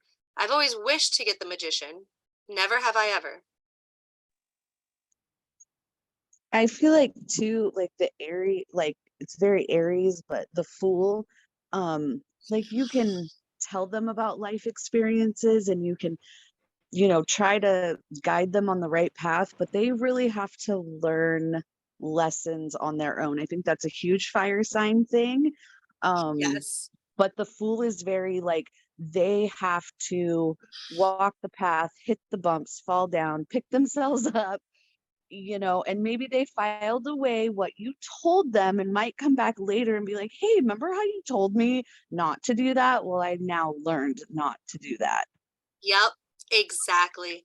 And I gotta say something really quick because you said never have I ever, and all that came was that stupid never have I ever game crap. Yes. But Never have I ever honestly, I mean, I'm an admin, Hannah's an admin, Tanya's an admin. You got a lot of admins in this class right now. And yeah, if we were evil or mean or whatever, well, yeah, you are too. You don't do anything, whatever. But we could. Yep. I know how to delete stuff. I could really just jack stuff up. You totally could. You totally Keystroke. could. Never have I thought of never have I thought about it. Like student page is gone. Right? Everybody's student page. But that's the whole thing is all gone. Sorry. Oops. Computer glitch. But no, the fact that you put that kind of trust into us. I mean, if that's not divination, I don't know what is, because yeah, I've never met you. I've only been a student maybe 6 months now ish, something like that. Yep. I put a lot of trust into everybody. And I think too, something that I love about the Fool, and also that pertains to what me and Amy just said, is that the Fool tends to put a lot of trust in other people, but also everybody tends to trust the Fool. They tend to trust that the Fool's not trying to screw them over, that the Fool isn't trying to be malicious, because the Fool puts out this beautiful energy of trust, because the Fool trusts you, because the Fool doesn't have bad intentions themselves. So I think that's another beautiful thing about the Fool, and about people who are represented by the Fool. And I love what Kayla has said and what Courtney has said. We're translators, yes. And everything that Courtney said about, yeah, it doesn't occur to me that someone would do a certain awful thing, because I would never do the thing. And then how you've gotten burned and figuring out how to balance that. Totally. Yes. Big Fool energy. Me too, Kayla. So this is the Fool. And if you get this card in a reading, that is what it means. And now everybody can read the Fool. So we already talked about the elements. This is going to go a little bit deeper. So when you do go to the website and you look at this presentation, know that there's a section on the elements that are going to go a little deeper into the elements. We aren't going to talk about those right at the moment, because I do not want to keep you guys too far after class. But instead, we are going to go to, yes, okay. We are going to exit out of this and move on to the next cards. So, Sorry, I got kicked because I live in the boonies and my internet is very temperamental. But I was talking about your trust in us, but at the same time, we're all willing to do all this stuff for you because we believe in you and the academy. Thank you so much. Aw, that is so sweet. So by the way, this is our website, just for everybody. So divinationacademy.com. If you haven't been here yet, please check it out. This yellow line, I wonder, is there a way for me to, oh, it's gonna take me forever, isn't it? Annotate.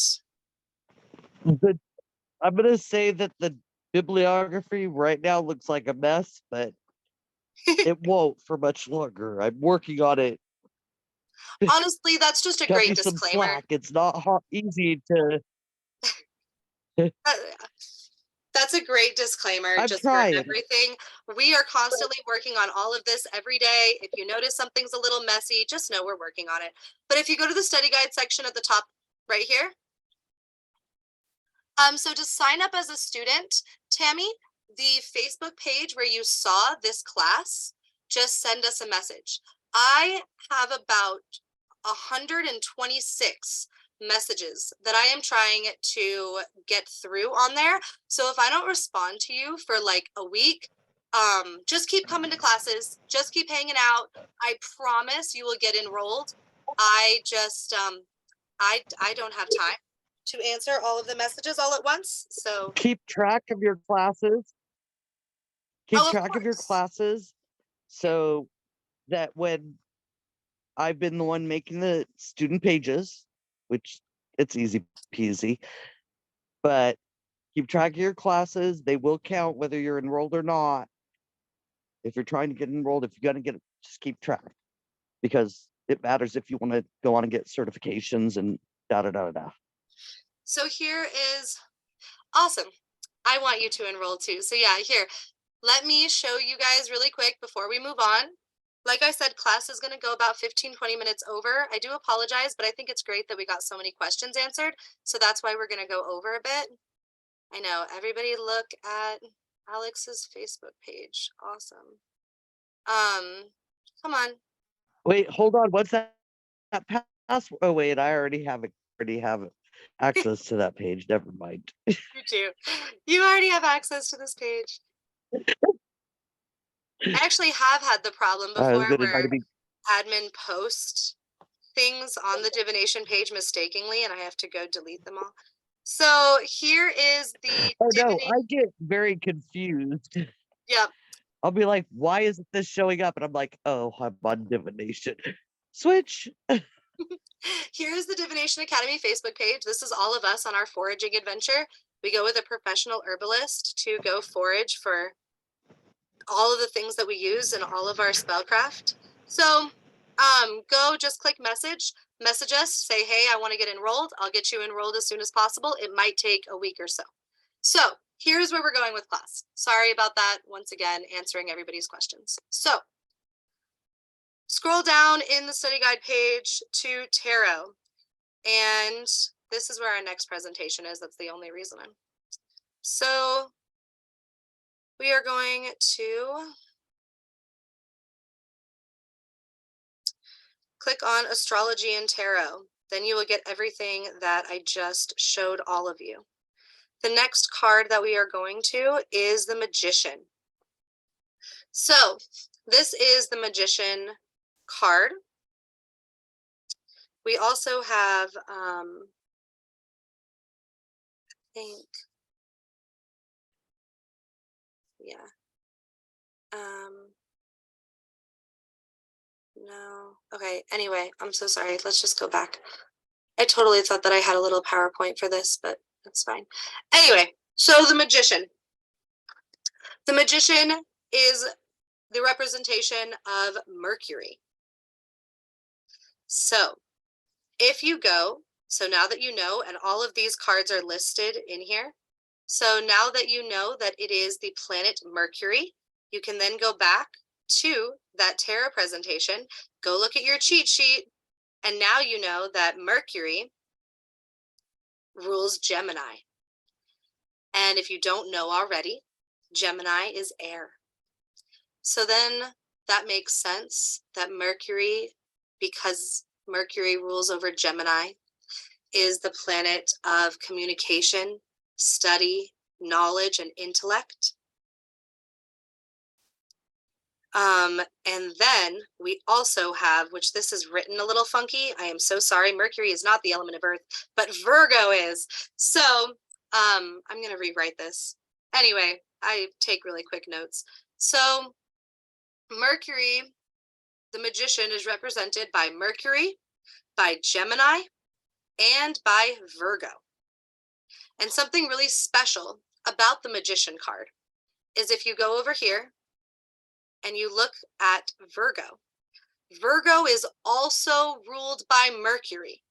So the Magician card has so much Mercury energy inside of it, just like heaping loads of Mercury inside of this card. And if you know what Mercury represents, it truly is the planet of research, study, and being able to understand the entire universe on a level that most people never, ever, ever reach, ever.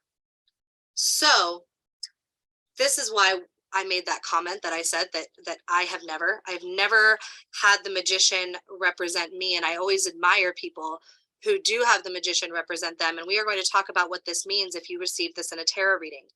And if you receive the Magician as somebody who represents you in a tarot reading, you are someone who understands the way that the universe works when it comes to all aspects. We don't want in tarot reading to ever assume or focus on this person being a master of witchcraft or of paganism, even though it can definitely mean that you are a master of esoteric knowledge, that you are an extremely talented, well-rounded witch. It can also be every single aspect in your life. If somebody who is represented by the magician has a career in something they love, this is the person that you want to go to when you need somebody in that career field. If you need a lawyer, you want the lawyer that's a magician. If you need a doctor, you want the doctor that's a magician.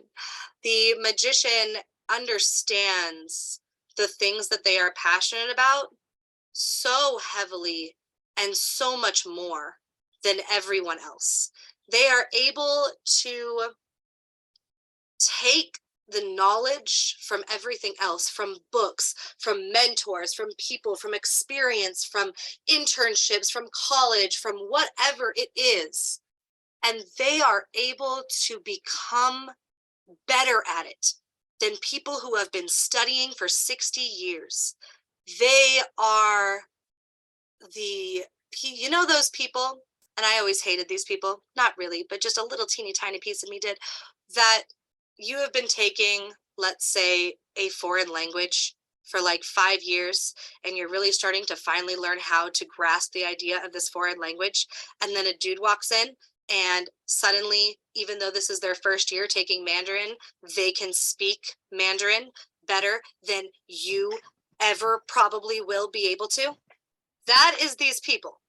These are the people who just seem to That's my son. Yeah. And it's amazing and it's magical and it is so fun to meet these people, because And it's irritating. and it's irritating too. It totally can be very irritating. But that is the magician. And it is because of this mix of earth and air, specific types of earth and air. You have Virgo and Mercury. And then you also have Gemini. And they are such a beautiful mix that they have all of the qualities of an air sign, and all of the logic, reasoning, understanding, intelligence, wisdom, creativity, communication, but they are also able to keep both feet on the ground and realize how they can use that to affect the real world and to change the real world and to adapt to the real world. They are able to overthink everything, but then actually apply it.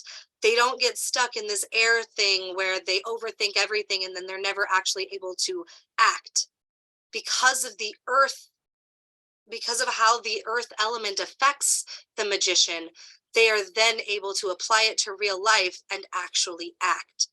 And some of my favorite witches as well are represented by the magician card, because they can start studying something like alchemy or sigilization or extreme different forms of hermeticism and herbology, and suddenly they know how to use every plant for all of its medicinal purposes extremely quickly, more than I ever could after studying for 25 years.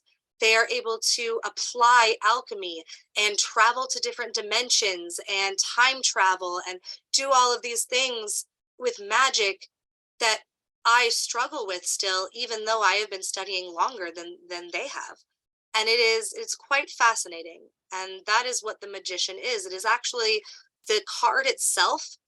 If you take away the astrological association and you only talk about the symbology within the card, the symbology within the card is represented by every single element. They are able to take the tools of every single element and apply them to every aspect of life. The magician, even if the magician is shown upside down, because we are going to talk about upside down representations, even if the magician is shown upside down, all that means is that they lost their confidence. They became depressed. They lost their confidence in their abilities.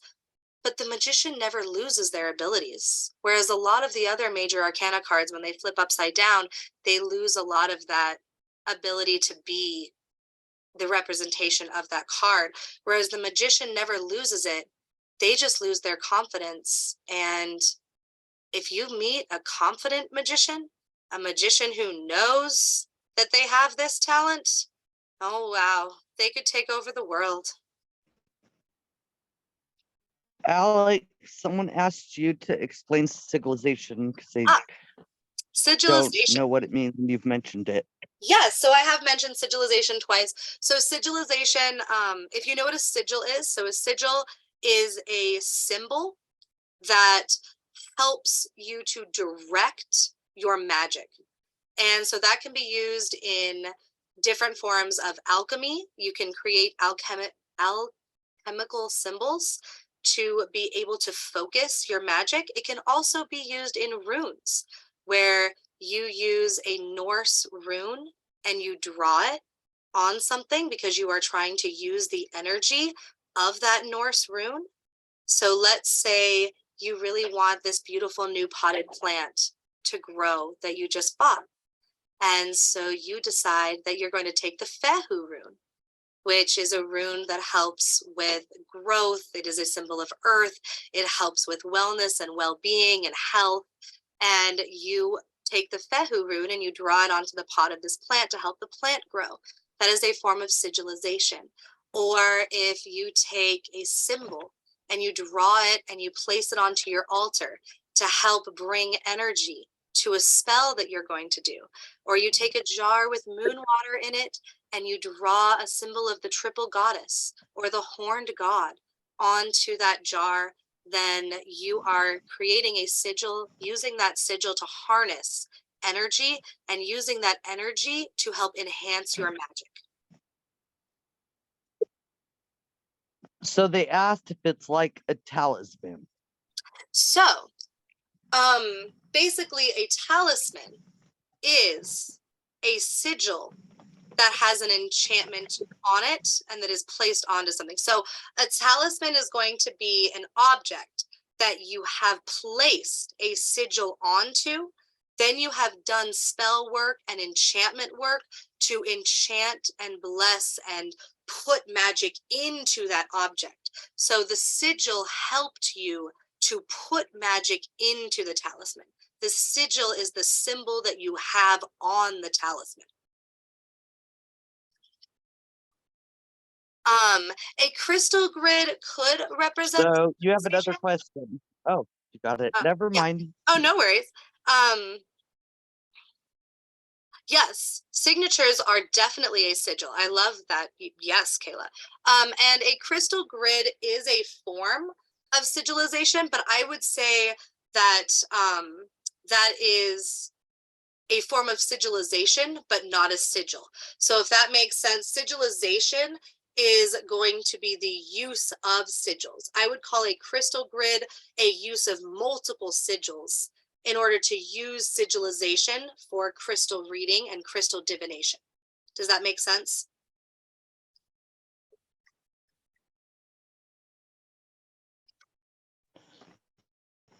Nope, but I haven't done sigils yet. Awesome. Good, Paul. I'm glad. Awesome. So, now I picked this card for a reason as well. And that is the, yeah, let me get the full card. There we go. Up on screen. For this card, now that you know what this card means, you know its astrological symbol, you know its planet, you know its element, and you know its ancient symbology.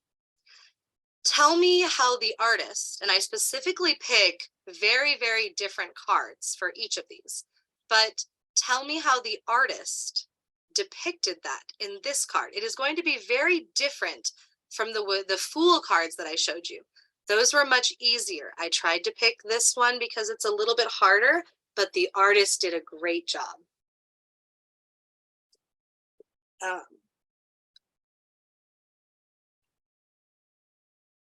halo. Yes. And I want to see, I love that you said that. I want to see if somebody knows that's not meant to be a halo. It's meant to be something else. And I want to see if somebody knows what that is actually meant to be. But I love that you mentioned it. Thank you. And yes, the moon. But why the moon? How does the moon represent everything that we just said and talked about when it comes to the magician? Would it be a crown instead of a halo? A crown is a better description of it for sure. Yes. I will Is give you guys a hint for anybody who's ever Does it have studied. to do with the chakra that's above your head? Yes. Thank you. That's why I said crown is a good. Yes. Yes. Your crown chakra. Yep. Wow, Alex, you got really excited with I that. did. I wasn't sure if anybody was going to mention that. So thank you. I got very excited. But yep, it is the representation of the crown chakra. And can somebody tell me why the crown chakra would be represented by the magician or drawn onto the magician card? Because doesn't the crown chakra have to do with connecting to the universe Yep, and exactly. like liminal traveling and things like that? Mhm. Exactly. Great job. Yep. I mean, it's like the embodiment of everything that we're actually trying to learn. Like your crown chakra, that is, and I'm going to say I'm not talking about the third eye. It's how you see things. Mhm. I really wish it would stop. But yes, exactly. So the crown chakra is an incredible representation of everything that we just talked about, how they are able to take these big air symbol, metaphorical ideas and big, huge, complex ideologies and topics and these big metaphorical ideas that they think about all day long because they overthink everything. But the crown chakra helps connect all of that to the rest of your energy centers and the rest of your body. And so that crown chakra. That's Pisces, right? The what? Pisces The magician? is air, right? It is. No, But Pisces. Pisces is the water. side, Pisces. No, so the magician is represented by No. by Virgo, Mercury, and oh my God, Gemini. Wow, sorry, and Gemini.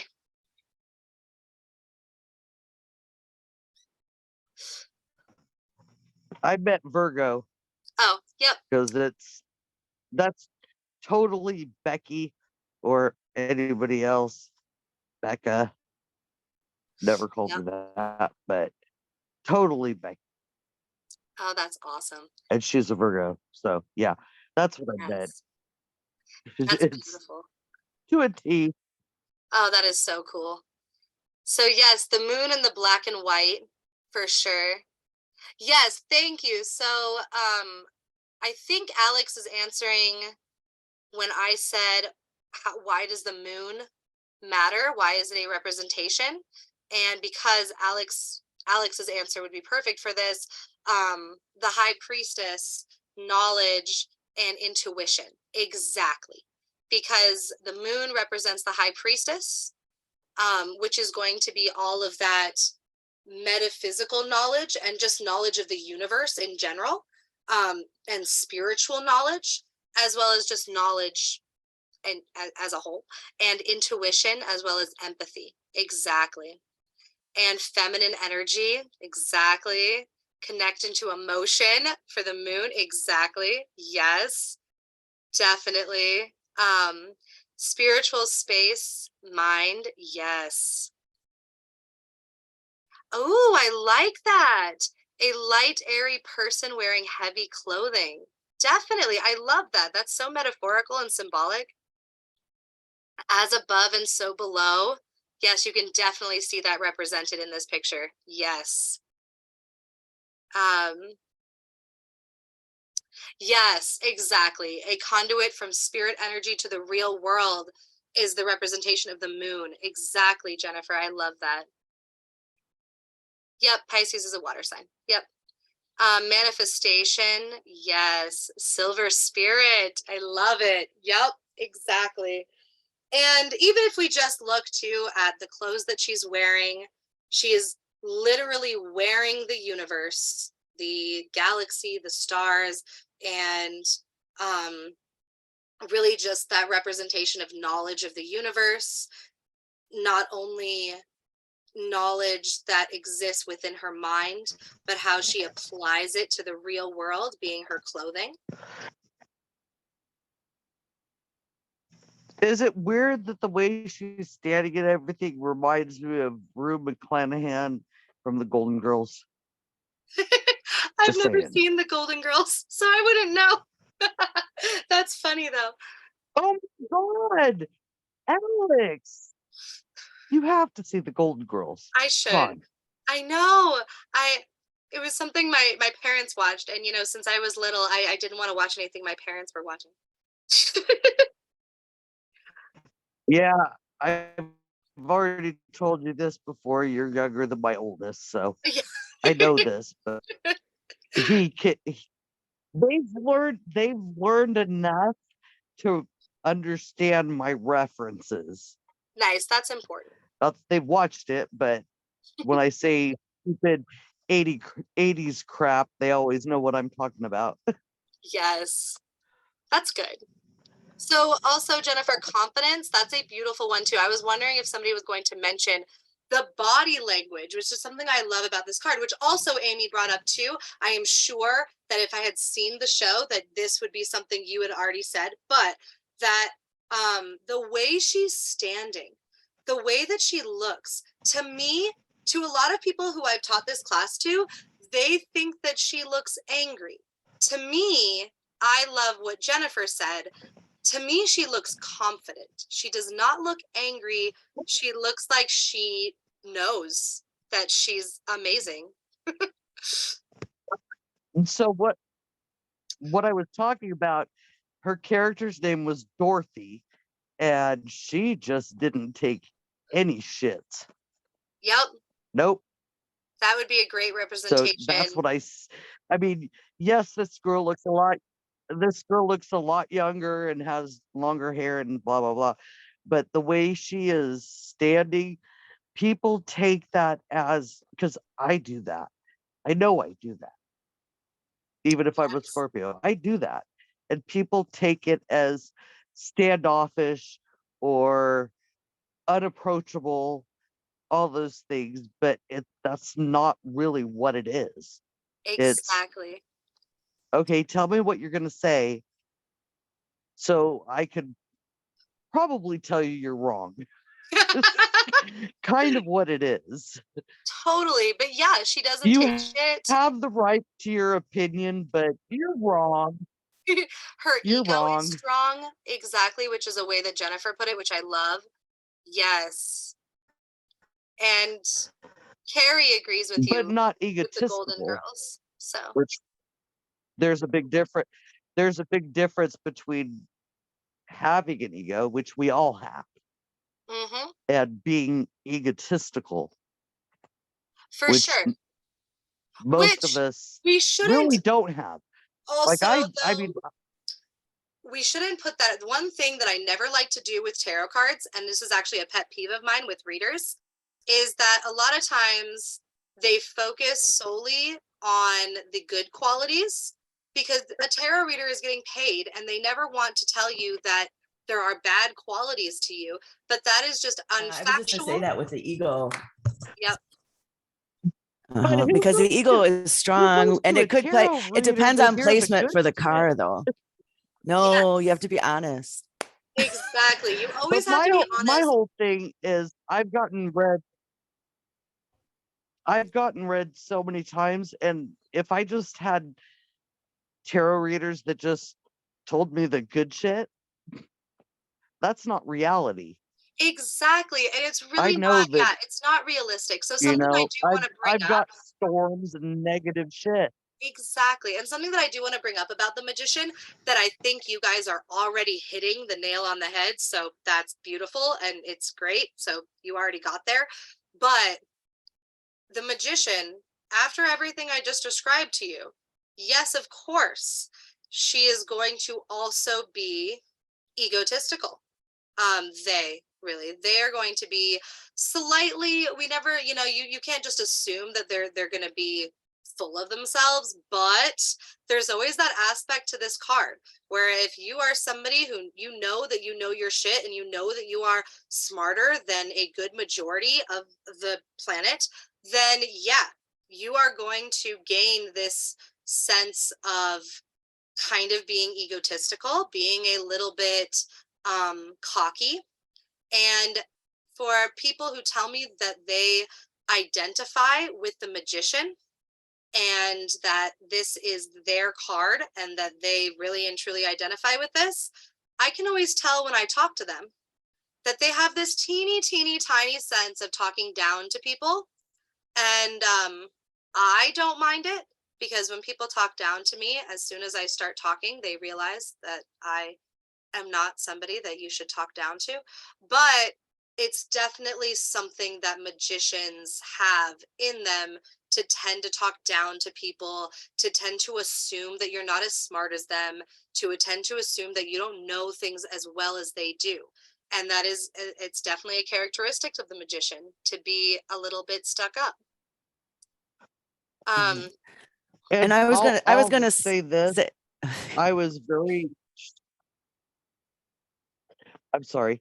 I was very shocked when I mean, I knew how old you were, but recently you mentioned it again, and I'm like, holy shit.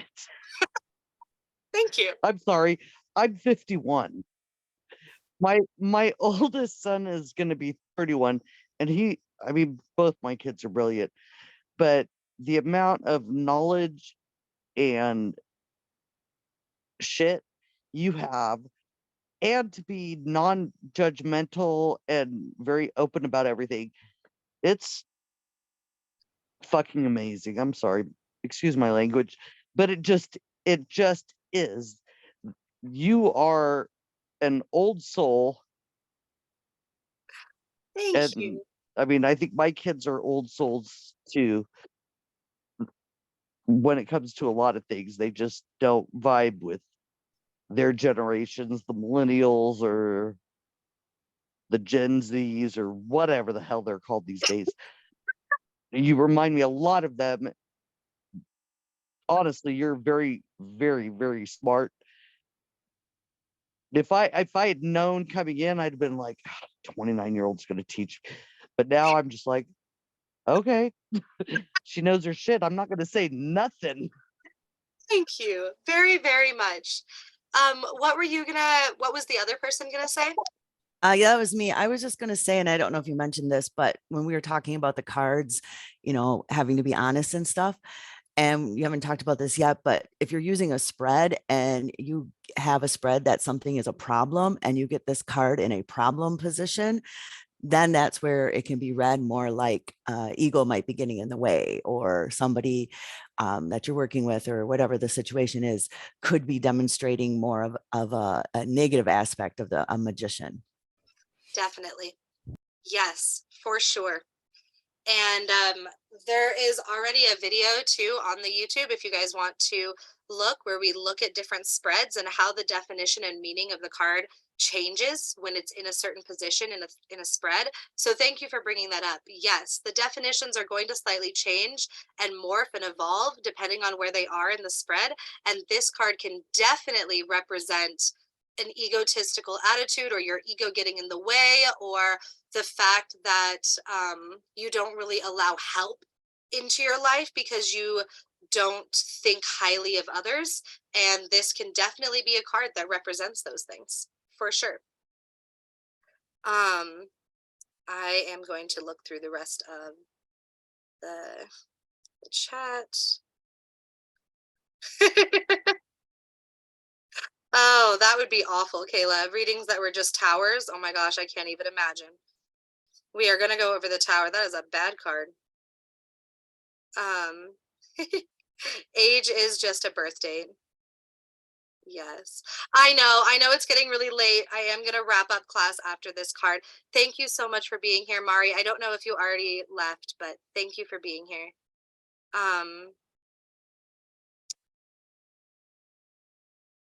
Yep, exactly, Tammy.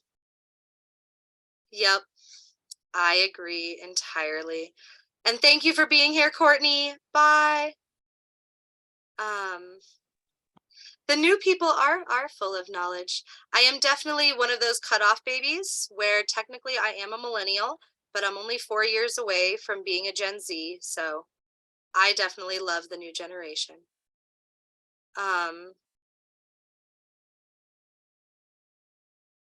But that, to So me, that goes back to judging a book by their cover, because technically my oldest son's a Gen Z and my younger son's a millennial, but neither of them have that entitlement thing that makes everybody hate millennials. Anybody you know what's over actually the age of 30 so can't like stand millennials because of that. yeah, I totally understand that.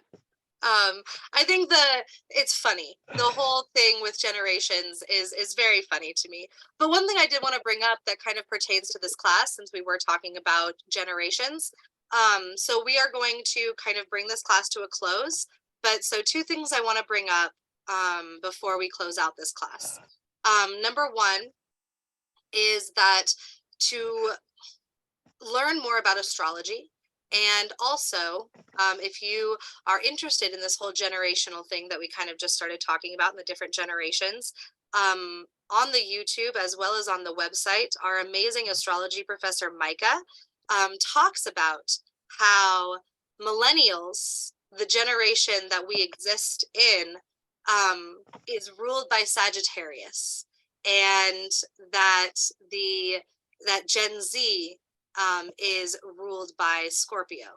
And she tells you kind of what that means about the generations and how that affects the way that we act and also the way that we're perceived by other people. If you look at Sagittarius's, which I am a Well, that's why I love Gen Z, because Scorpio. Yep. So yes, if you want to learn more about astrology, especially past my knowledge, because Micah is way more knowledgeable than I am about astrology, check out our astrology page. It is absolutely insane and incredible.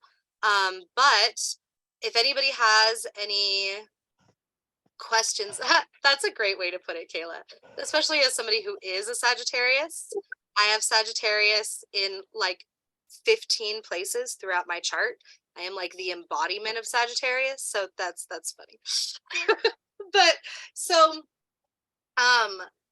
number one, check out the study guide page on the website right here. Go to the tarot section, check it out, look through all the stuff that we have. There is so much there. If you don't know the minor arcana yet, which is usually what I cover first, if you go to the tarot section and you click on numerology within tarot, that is going to give you the definition of the minor arcana and help you to understand the minor arcana. So take a look at all of that. Hold on, I lost Zoom. I stopped sharing, but yeah. So take a look at everything that we have in the tarot section and on the YouTube. I know that class today, we only got through 2 cards as well as astrology, but I feel like we had a really fantastic class. Everybody had a lot of questions. We had a lot of engagement, and I love that. And my favorite part of class is just getting to talk to you all about tarot. And even if we only got specifically through 2 cards. And so thank you all so much for being here. I'm so glad you liked it and enjoyed it. Thank you for saying that, Kayla. And also, if you do want to enroll in the Divination Academy, which means that you would have access to getting a transcript, a student page, you would get credit For all of the classes that you take here, you can do private apprenticeships, certification programs, workshops. We offer so much more than just these weekly classes. So please send a message to the Facebook page and get enrolled, and join us. It's all free. Don't worry about money. And I can't wait to see you next week. Next week, we will dive much deeper into the major arcana and start learning about way more cards and spreads.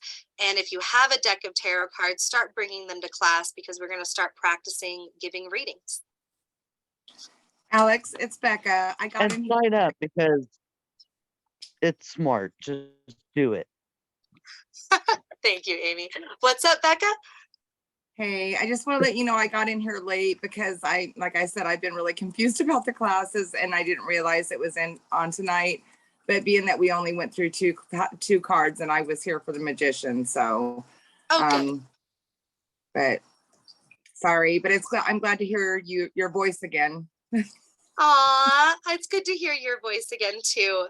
And I know that the schedule can be all over the place sometimes. Make sure that instead of using the pictures that I take, just go to the main Facebook page to check the schedule, because it's always updated. I update it every day.